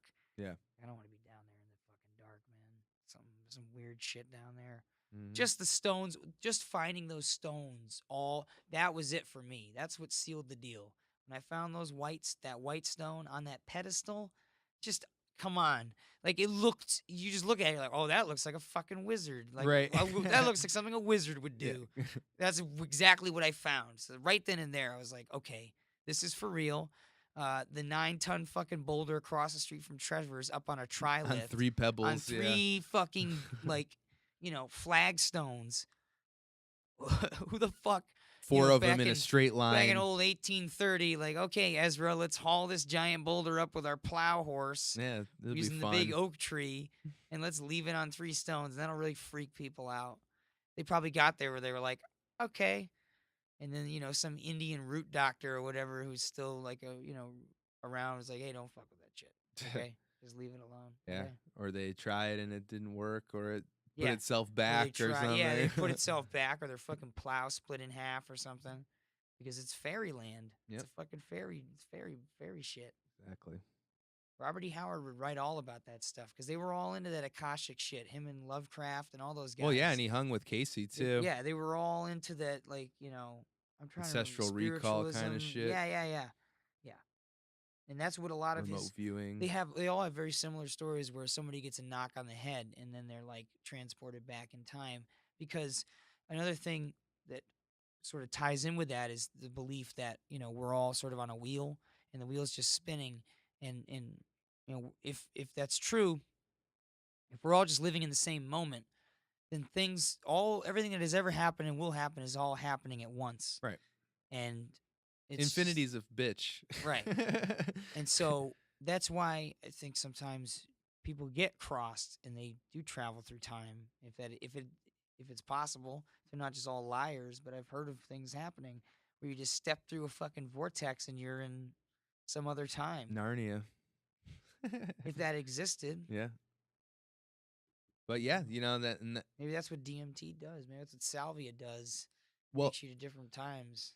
Well, and like you said, if it's all, if there's like a manifold reality where like there's a multiverse or something like that, like in the show Sliders, for instance, then there is no back in time. It's just you're going to a different dimension that is at that time. Like in Norse mythology. Right. Different realms. Yeah, exactly. Many other mythologies, there's 7 heavens too and 7 hells, all that stuff, it's this manifold layers of existence, and each plane has its own inhabitants or whatever, within and without this reality itself. And like that's not only does it exist in sort of myths and folklore and religions and stuff like that, but it also is sort of being meted out by science too in a lot of ways. Quantum physics, for string theory to work or supergravity to work, there needs to be like 13 dimensions. So we're missing like over 2/3 of the reality out there. Yeah. Or like dark. Can you even comprehend what the fuck a 13th dimension would be? Yeah, I've seen illustrations of like a 9-dimensional thing. Best they could try to simulate what it would look like. Just like this weird shape, but you're trying to force 9 dimensions into 3, so of course it's gonna look weird. It's like a Picasso of that reality or whatever, so. Amazing. Yeah, it's a weird world out there, and I don't think people really give that enough credence when they're sure of what is and what isn't. They just need to crack open the mountain and find like the stacks of gold plates. They need. I'm to sure find they that have gold-plated computer. No, it needs to be some podunk dude like blasting for his new well or something. Rockwall, Texas, man, they found it. You ever heard of Rockwall, Texas? No. It's this, they call it rock wall because like 10 meters under the soil, there's an enormous rock wall. I've heard it's about like this rock wall. Yeah, and it's like surrounds an area like 3 square miles. Yeah. This subterranean wall. Shouldn't people being like Smithsonian Institution be down there right away? No, because that would imply that there were people living in North America before Columbus, or there was a high civilization, or that the planet is a lot older than they think, and all that shit. Yeah, or maybe they want people to keep burning oil. Keep burning oil to show your veneration of Pluton, the god of the underground riches, and fucking destroy the planet at the same time, so you could fill out your millennial fantasies or whatever. And people unwillingly are participating in that worship. And yeah, a lot of us, sure. all of us in some way are. Last time you filled up your gas tank. When's the last? When I get really, really high, I like to look around the room and see how many dead things are around me. You know what I mean? And there's a lot. It's all. I'm talking into a dead thing. Yep. All my pops and wheezes are being blocked by a dead thing. there's dead things wired to a dead thing, which is powering a computer, which is run by a bunch of dead things. which was made by a bunch of people who would rather be dead, for nearly starvation wages. Everything. I mean, all this. The coffee machine is made. And you don't of have death. to. Yeah. I worked. I mean, now that I'm out of it. I worked in the Death Factory. I worked in the Necro Forge, where I worked where that shit came from, Fort Yeah. McMurray, Canada. Yeah. It's hell on earth. So something, we have here, Jack worked in Fort McMurray, Canada, which is the source of the Alberta tar. That is the Alberta tar sands. Yeah. That's where all the tar and was it shale oil or it's not shale oil. It's oil sand. Oil sand is refined and separated and turned into nice crude, or not really nice acceptable crude. Acceptable crude. And then, somewhere along the line, that oil turns into plastic and would come to my factory where we would purge about half of it out onto the ground or into the air, form of toxic vapors and or just big piles of melted plastic, which we would let cool and throw in a dumpster, and a lot of waste in the form of plastic pellets spilled all over the floor. So we would do a lot of that. And when I would clean up, I would always say and see in the ocean to the garbage as I threw it into the dumpster. 'Cause that's where it would go. Yep. Eventually, all those little tiny plastic pellets end up out in that North Pacific Gyre, or Killing plankton. the Atlantic Gyre, or whatever gyre is being built now. But I knew, that I liked the company that I worked for, but I definitely worked for a fucking polluter for sure. Right. That industry pollutes, and it's wasteful, but.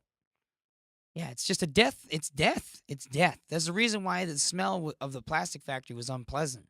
It's because we aren't supposed to. The smells we don't like, we don't like them for a reason. Yeah. We're not supposed to like them because they smell bad, because they're made of fucking death. Plastic is. It's just death. Yeah, right. Dead things, scientifically bound into the form. It's black magic. Altered with carcinogens. Yeah. Black magic. Poison. And dead material. Eye of Newt. It's necromancy. Dead material infused with poison and alchemy. In the case of an injection molding factory, heated up and forced into a shape, so it's bound to a form, and that serves a purpose. So it's the like golem. we have these little golems that make coffee for us, or show us the news, or record our voices into a computer. And all not these only little familiars all around us. We're living in a technological. this death cult. Yeah. And it's interesting. My introduction to philosophy class, which has been actually refreshingly interesting for an introduction to philosophy class. I thought it'd be a lot of Greek guys and boring stuff like that. But there was a discussion about the sort of technological singularity or whatever. Ray Kurzweil's always fapping on about. He creeps me out. Oh, he's a creep and a half. Like I don't he's, like. he's like Hellraiser levels of creepy on the inside, and he really is. So like his whole idea is like, oh well, once nanotechnology comes in and we start. He keeps hoping for nanotechnology. Well, that's the Deus Ex Machina. That's the God from the machine that they hope to bring about. I think that's why they're killing all the life in order to replace it with the dead. If that makes any sense. Robots don't have souls. Robots aren't things. There's no animus to them. They're just automatons. We need EMPs so bad, Jack. We need an EMP so bad. We need Snake Plissken. Russia's working on it. Yeah, and it's so funny. They're the bad guys. Well, of course. But they've always they're like, yeah, crazy Russians always being all wild and uncontrolled, and the Rus might save the world with Magrev technology. Yeah, thanks, Aryan cities they should uncovered fucking deep in put Siberia. out Magrev. They should put out Magrev on the internet for 3D printing. They should make a 3D printable Magrev device. You know how fucking awesome that would be? Well, that's doing the suicide vest too, though, because the Russians may save us, sort of, but I think they're probably pretty well infiltrated at this point with agents of the order as well.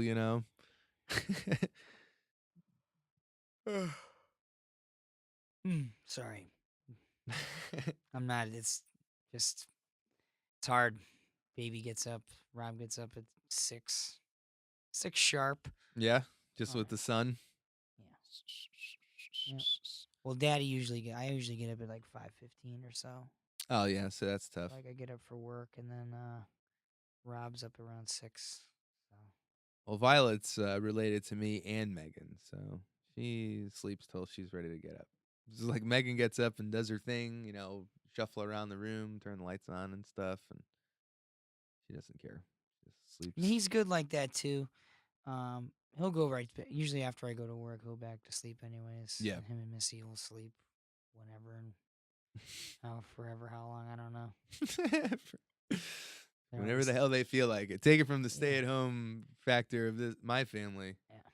They just do what they do what they do. I don't know. Have a good time at work. That's it. Yeah.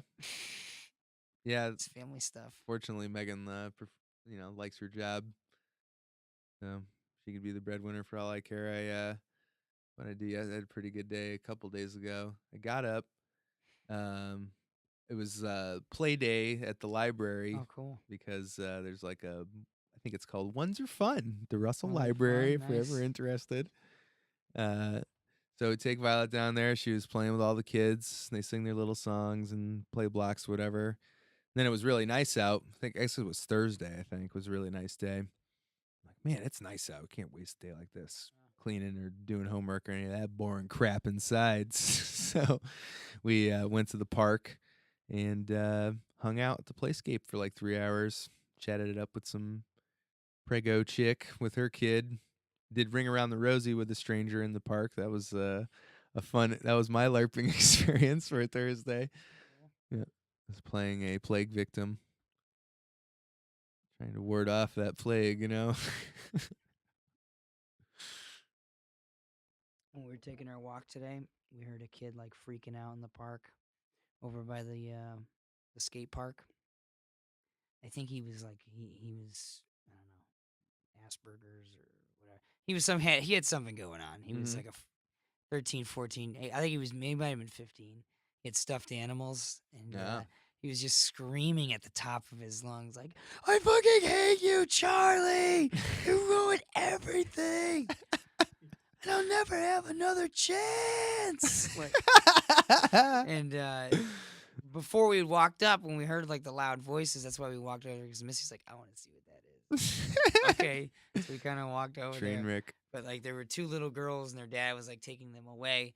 And I think what had happened was this kid, who's a teenage boy, was trying to like be friends, like play with these girls, and he had like stuffed animals and stuff. So I think he was trying to like interact with them. And this, his helper or whatever was like, "Hey, why don't you leave him alone?" And he was like, "No, Charlie, like Steve Durrell out of everything. I'll never be able to have friends my own age." Steve and Anthony on the town. I don't think theirs was that bad. Anthony's just like, "I want a beer." I want a beer. You like music? I like music. Let's drink. All right.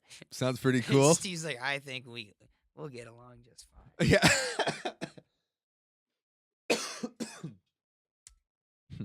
Just like hanging out with Bruce, and I get paid for it.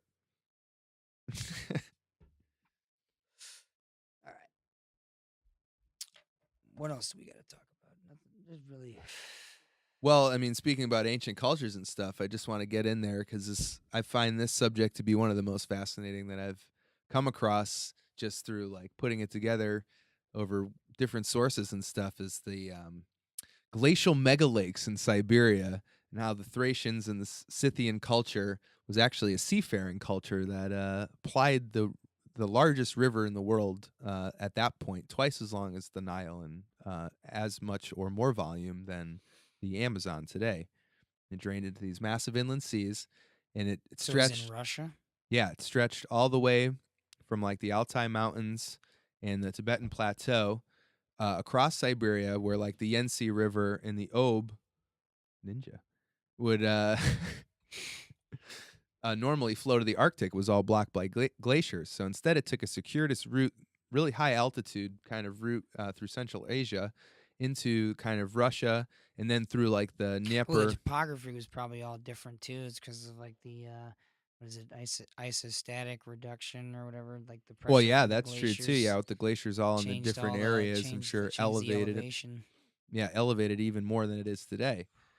Talking about like fire and ice terrain, like something like Frank Frazetta, you know, Conan sort of terrain where it's Right. like crazy steep mountains and huge glaciers and Right, Lord of the Rings, like New Zealand stuff, Yeah. you know, just like, Yeah. but imagine a whole continent like that.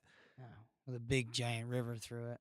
Yeah, with that was much more So- temperate because of the mammoth steppe So too. the Thracians, these guys you're talking about, these are like the red ochre people you were talking about, or are they the same or? I don't know. I think the red ochre people were like a different group that was more like the Celtic or Atlantic kind of group, but related. You know, their homeland is all sort of this eastern Siberia, sort of southeastern Siberia, where the Malta boy was found and stuff like that, and the those mammoth bead burials. I don't know if you've ever seen those. No. There's like 30,000 like intricately carved mammoth tusk beads that like this chieftain and his wife Oh no, were like yeah, I've dressed seen in. that. Yeah, it's a crazy looking dress, man. Right. It's wicked crazy. Yeah.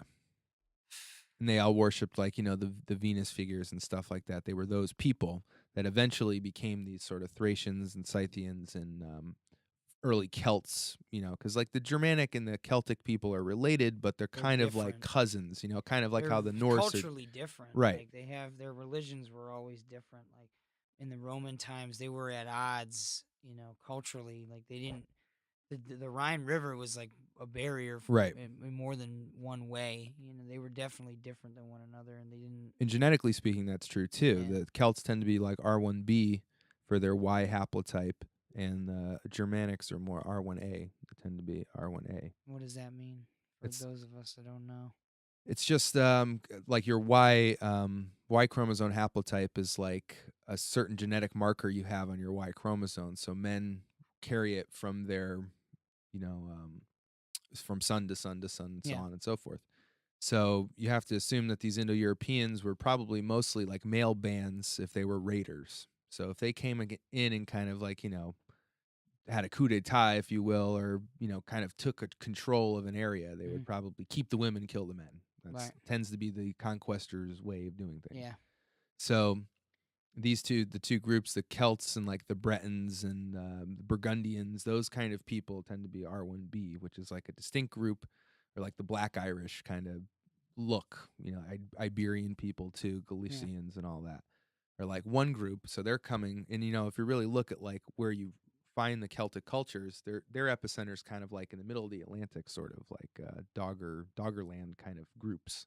Then you have the R1As, and they kind of are more like an Eastern group. They're more like Scythians or Thracians. They tend to be blonde, red-haired, kind of like you said. They have their more like worshipping of Tyr and Tuaz and those Tuisto. Yeah, he was like for a while like Tyr was more of a major deity, right? And then Wodan and Odin and kind of took over, and so did Thor. After a while, like Donar, like that guy. Right. And that's like again these sort of the weird thing about going back to like, you know, because I guess my interest sort of lies with like the Indo-European histories, but there's been like successive waves sort of from this Eastern wellspring of sort of Indo-Iranian peoples, nomads, the steppe nomads. Yeah. But their homeland, in my opinion, is much farther east than like, you know, our European descendants or whatever ended up there. But that was, you know, thousands of years later, and was facilitated by this river. You know, if you're like a Turkic or Altaic kind of people or early Indo-European, you're up like in northern eastern Siberia, Hyperborea, you know, the land where the never sets, and they worship Apollo or Bel. Well, you know, shout out for Belinus is you know, this white shining god that they all kind of venerate. Yeah. The sun never sets, shines 24 hours a day, and that's where these people are originally from. So you have some who might have gone, you know, maybe a different route or settled somewhere and then spread again, maybe like landed in Ireland first and then spread from there, or landed in this now sunken as the isostatic rebound recovered. The Celtic Shelf. Yeah. What the fuck's it called? Has a rock, Donald. can't believe I can't remember. But that's like it's like in Waterworld where the Everest is like the last piece of land left. There's this rock out off of the coast of Ireland. Oh yeah. And it's like the tippity top of a big shelf that like is a perfect continent size, like High Brazil sort of. That's what it is. It's High Brazil. That's exactly what it is. Yeah. It's High Brazil. And that's where like that culture was from, or like the Gaunches, and the Canary Islands, or even, the Libyans. The Egyptians always depict them as off these. The coast of Cuba, they found ruins in like 700 feet of water. They found like megalithic ruins. Yeah. There's like that Russian team that went down there. I mean, that was a huge thing, and that made no news whatsoever. That was huge. Yeah, they're not gonna I heard play about that. It's like in the movie Alien vs. Predator.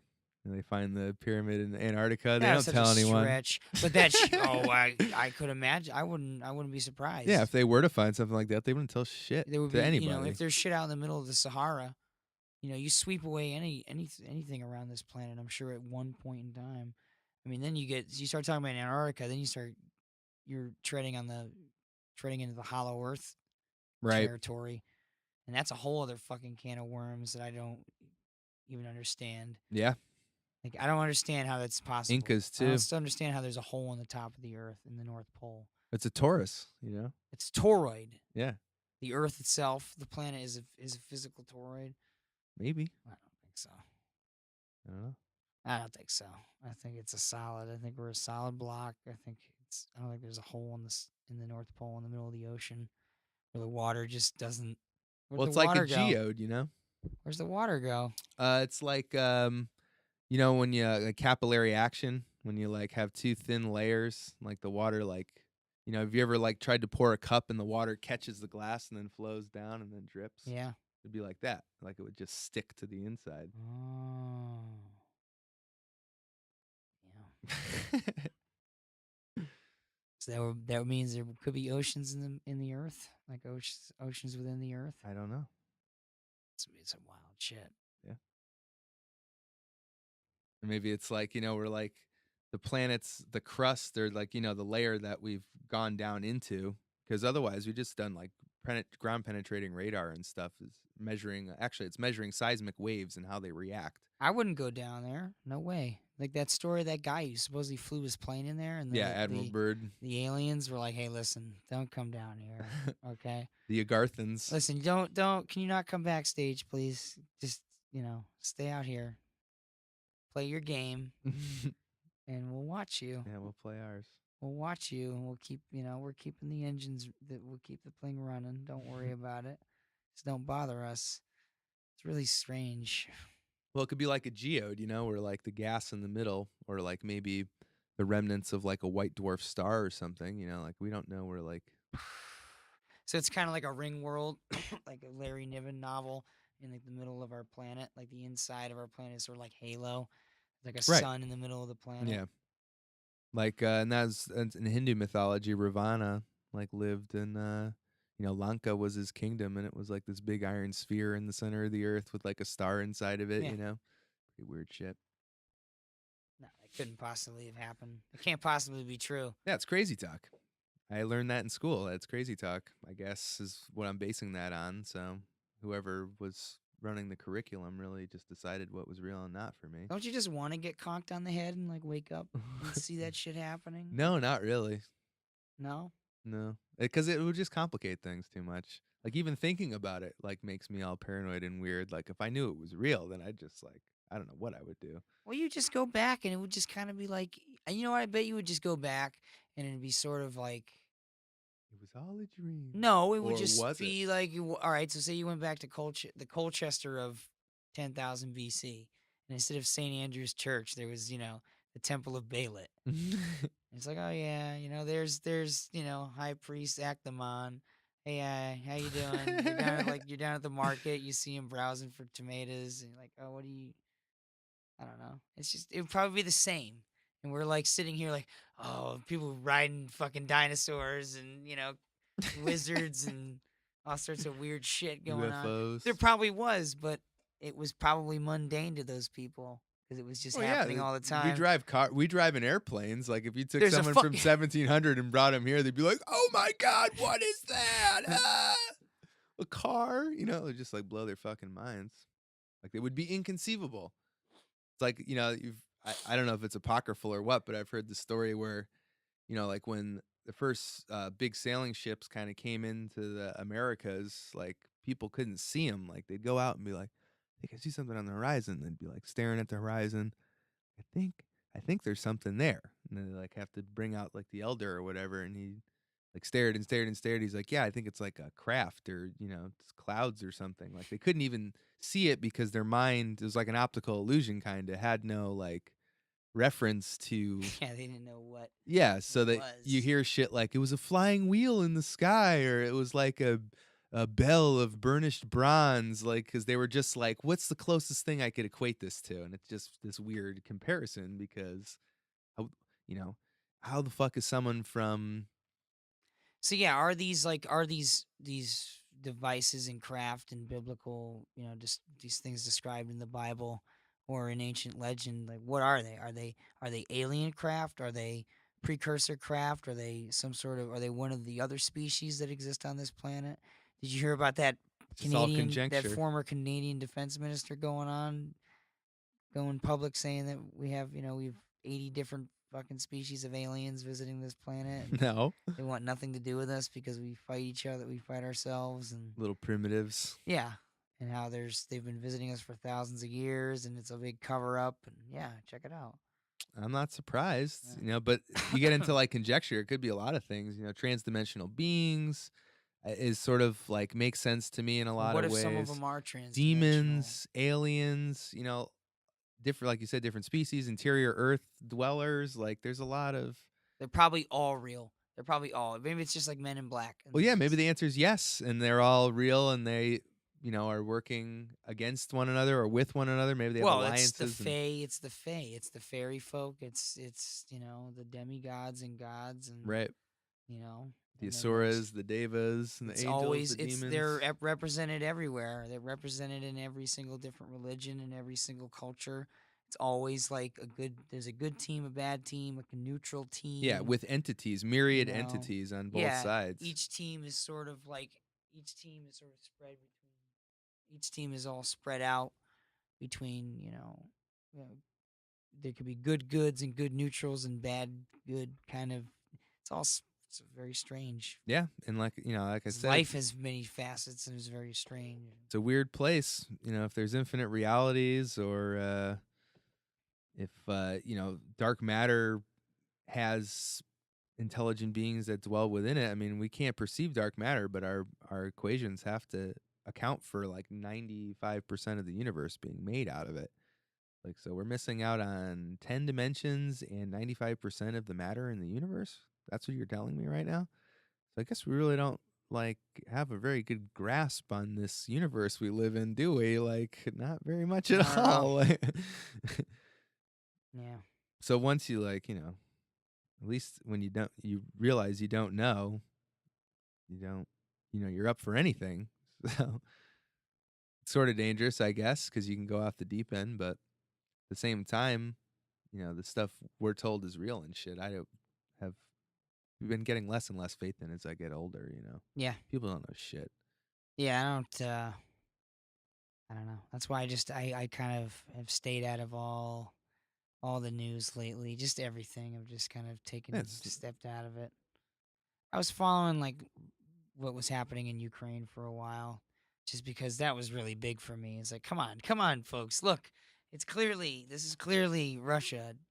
This is clearly Russian troops. This is clearly Right. like Russia invading a country that threw out its oligarch leader, with a popular sort of revolt, basically. Yeah. Based off of Occupy, sort of. It was just another sort of along the lines of what was happening in Greece, except this time it worked. Right. It was in the Arab Spring sort of tradition, and it worked for them. And then Russia immediately came in and started preying on them. Well, sad. They've been in a Soviet republic for a long time, damn it. And you think that's bad? Fucking Stalin did to the kulaks. Yeah, well, Putin couldn't get away with that nowadays because there's too much television. I don't think a person like a Stalin or a Hitler could could survive for as long as they did Right. because of media nowadays. I mean, people in those towns in Germany, some of them didn't even know. I mean, they knew. They fucking knew. But they didn't know. You know, they didn't necessarily see it Right. firsthand. But Yeah, well, you put your garbage in the can, you don't think about the landfill. Yeah, they're getting rid of the Jews. Well, too bad. Miss Steiner was pretty nice. yeah, right? There were like people from their own fucking towns that just disappear. Of course, it could happen any day now here too, That's true. Obama. They were saying actually Obama. we're going full circle. We'll go back to that Jade Helm 15. Yeah.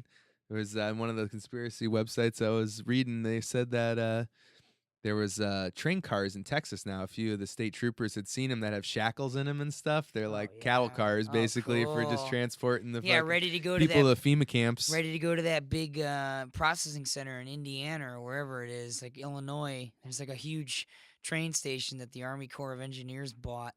You can find the video. It was on Prison Planet for a while. Alex Jones is really, here it is, folks. He was freaking out on one of the things I was watching about Jade Helm. He was going insane. These people, it's tyranny in your face.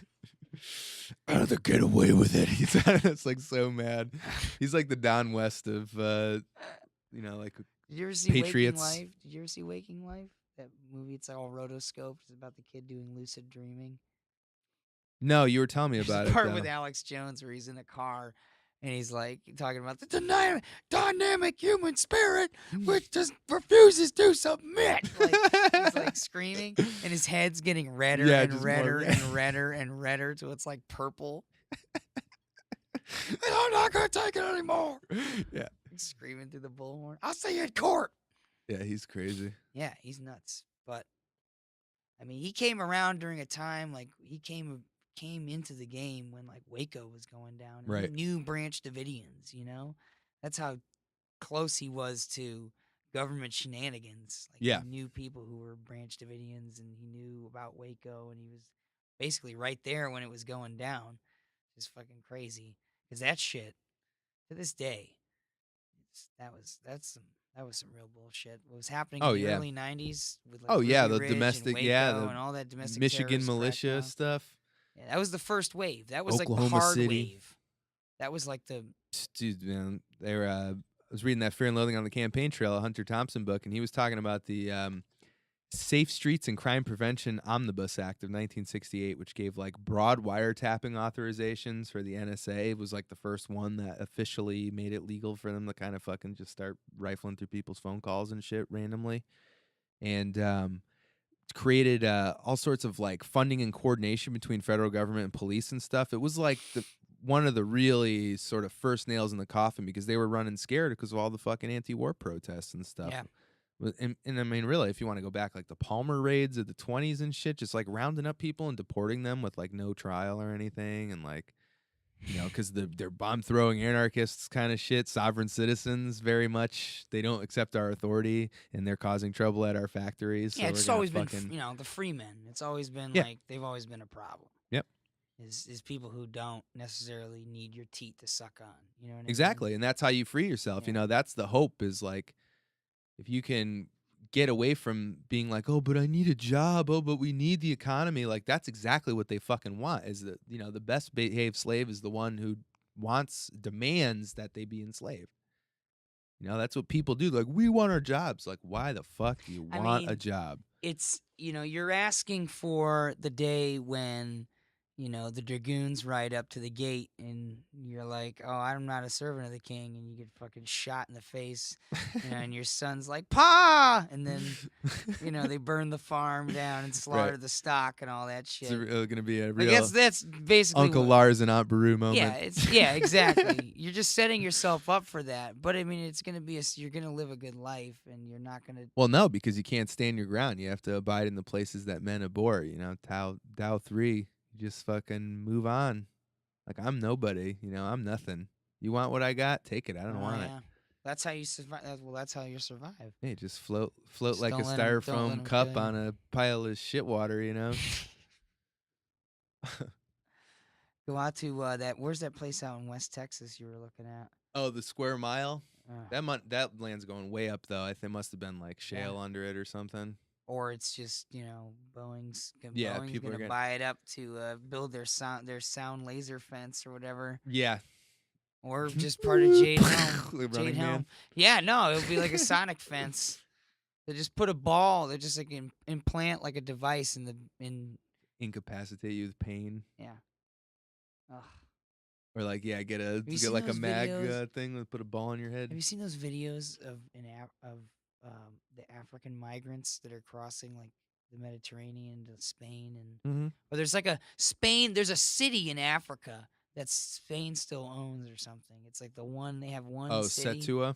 Something like that. They have like one city and it's surrounded by like triple layered barbed wire fences to keep the migrants out because it's EU law that as soon as you reach European Union soil, you're allowed to have like a lawyer and representation in order to become an immigrant. You're allowed to like begin the process of immigration. So the Spanish police like do all they can to like keep these migrants from getting over the fences. They're shooting them. They try to swim around. And they like would post up on cliffs and like shoot at them with rubber bullets. And they're just blasting them with hoses and breaking their legs and breaking. They're breaking EU law all the time. Like as soon as they arrest guys, they just like roll them and deport them. No, I'm sure. They just like drive them back out into the hills and kick them out the back again. Of a truck.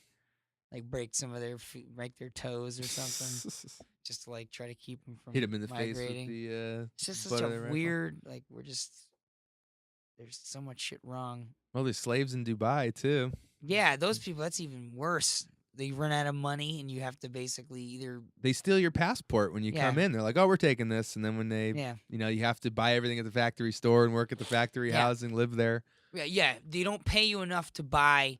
You have to buy everything through the company, right? But you don't get paid enough by the company to actually make any money. Right. So you actually lose money as you work for them because you owe them more for your supplies.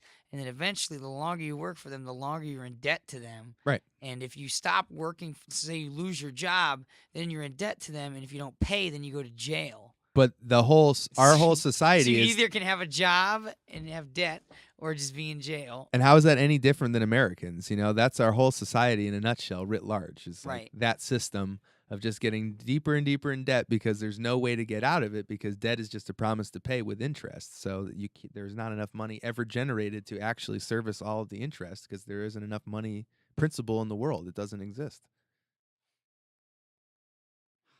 So they just like enslave everybody. That's why if you just got to let it go. Just get rid of it. Yeah. Just be like, no thanks. It's like in The Simpsons when they kill all the big mascots. Just don't look. What episode is that? It's like a Treehouse of Horror where like the donut boy lard lad comes alive. Oh yeah. Just don't believe in him. Just don't look. Yeah, and then just like look. Because I said, the hope is at the end of the day, they're just old men.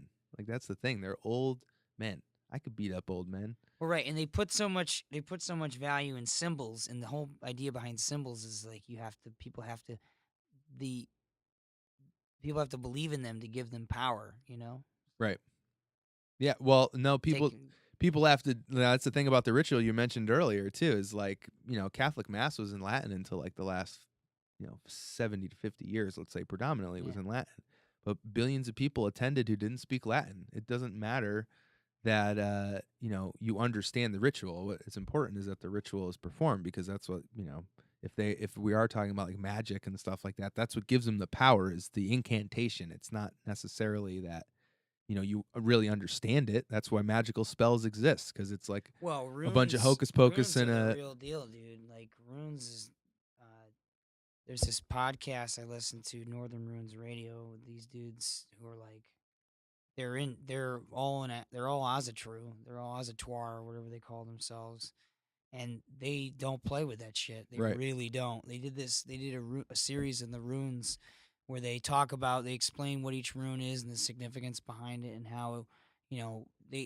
a rune will mean one thing, but then the thing that it means also has significance to it. Right. So like one rune is Ak, and that's represents the oak.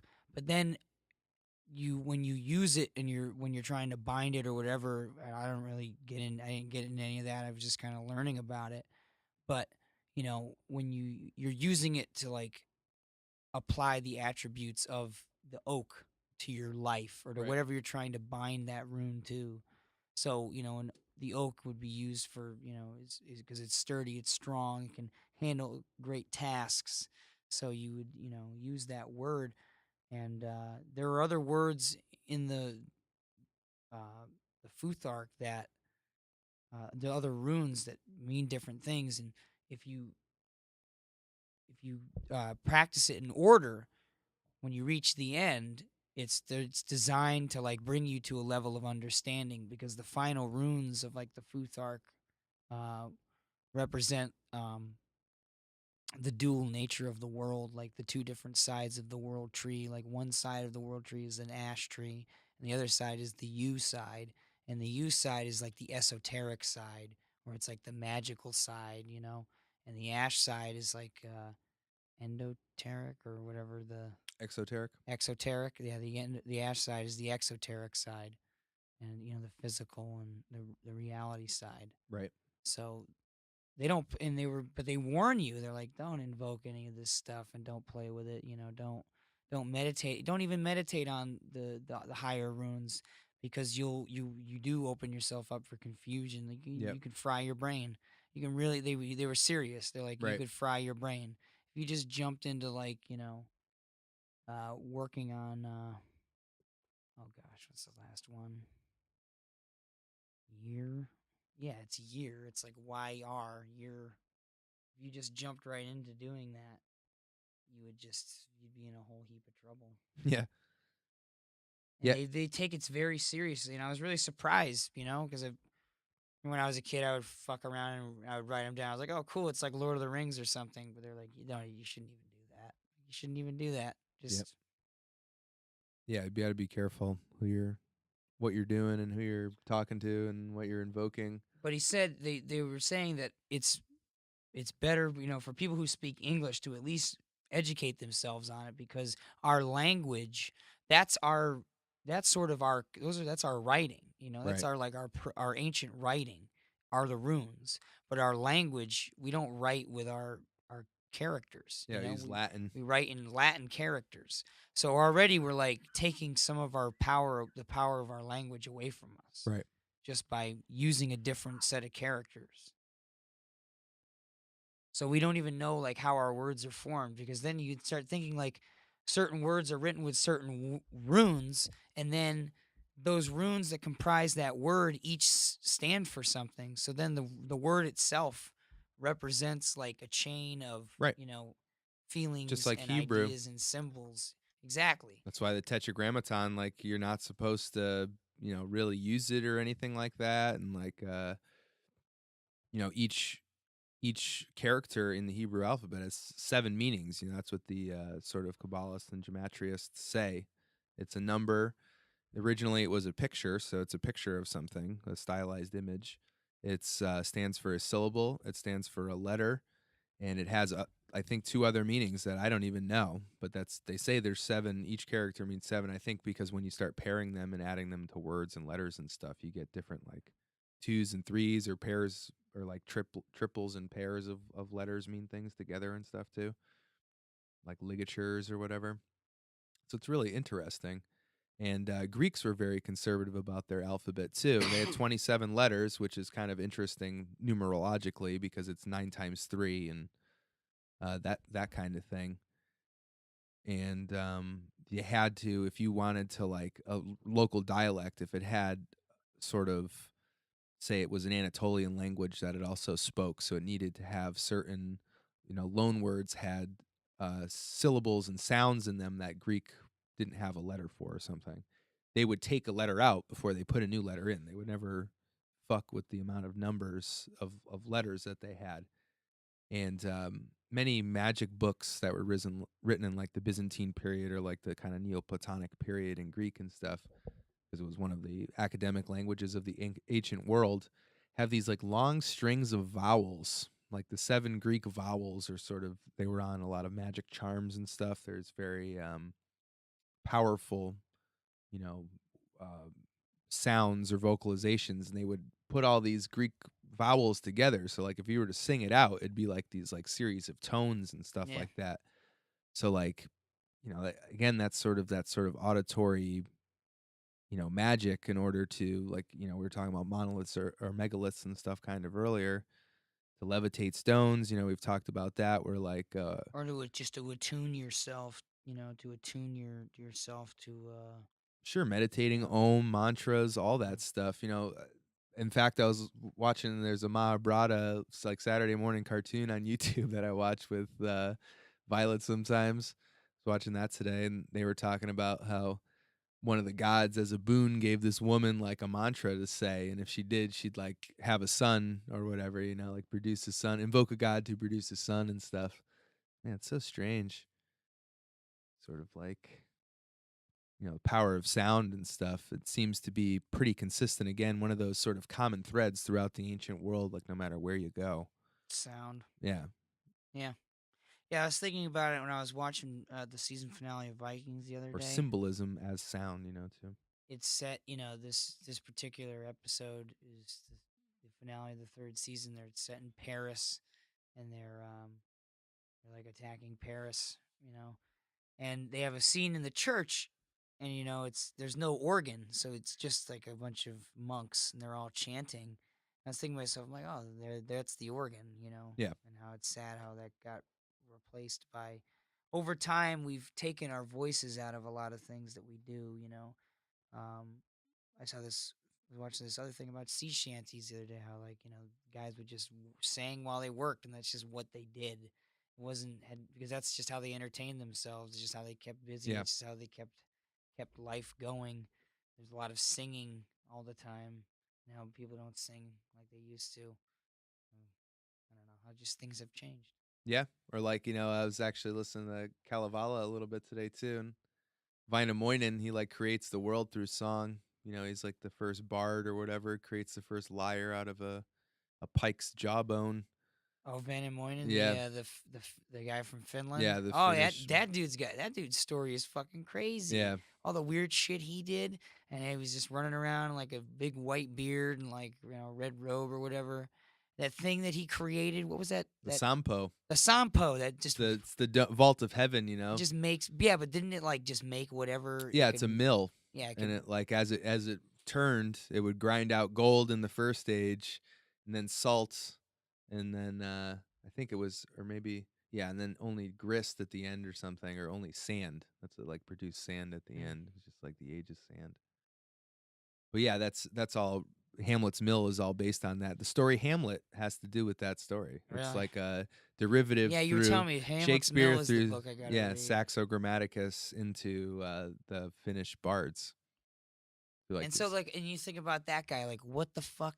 Where did he exist? Was that like pre-Ice Age kind of shit? Like where does this guy come from? And all that crazy stuff. Didn't he like have dwarves help him make that and shit? Oh yeah. Yeah. Like the little craftsmen people, the gnomes, the elves or whatever. Just just like in all sorts of stories, they're always craftsmen. The Allfark. Yeah, live underground and tinker and create these all magic. The Scandinavians. That's all the Lord of the Scandinavian Rings stories is all like Odin spears made by dwarves, and they make all the cool shit. Yeah, Fenrir's sort of binding and stuff like that. They used, what was it, a cat's footstep, like a spider's web, and then something like it's stuff that doesn't exist anymore. Yeah, it's like or a breath or something. Yeah, I forget. In order to like bind him. Yeah, and that's where Tyr loses his hand or his arm, lower arm. Yeah.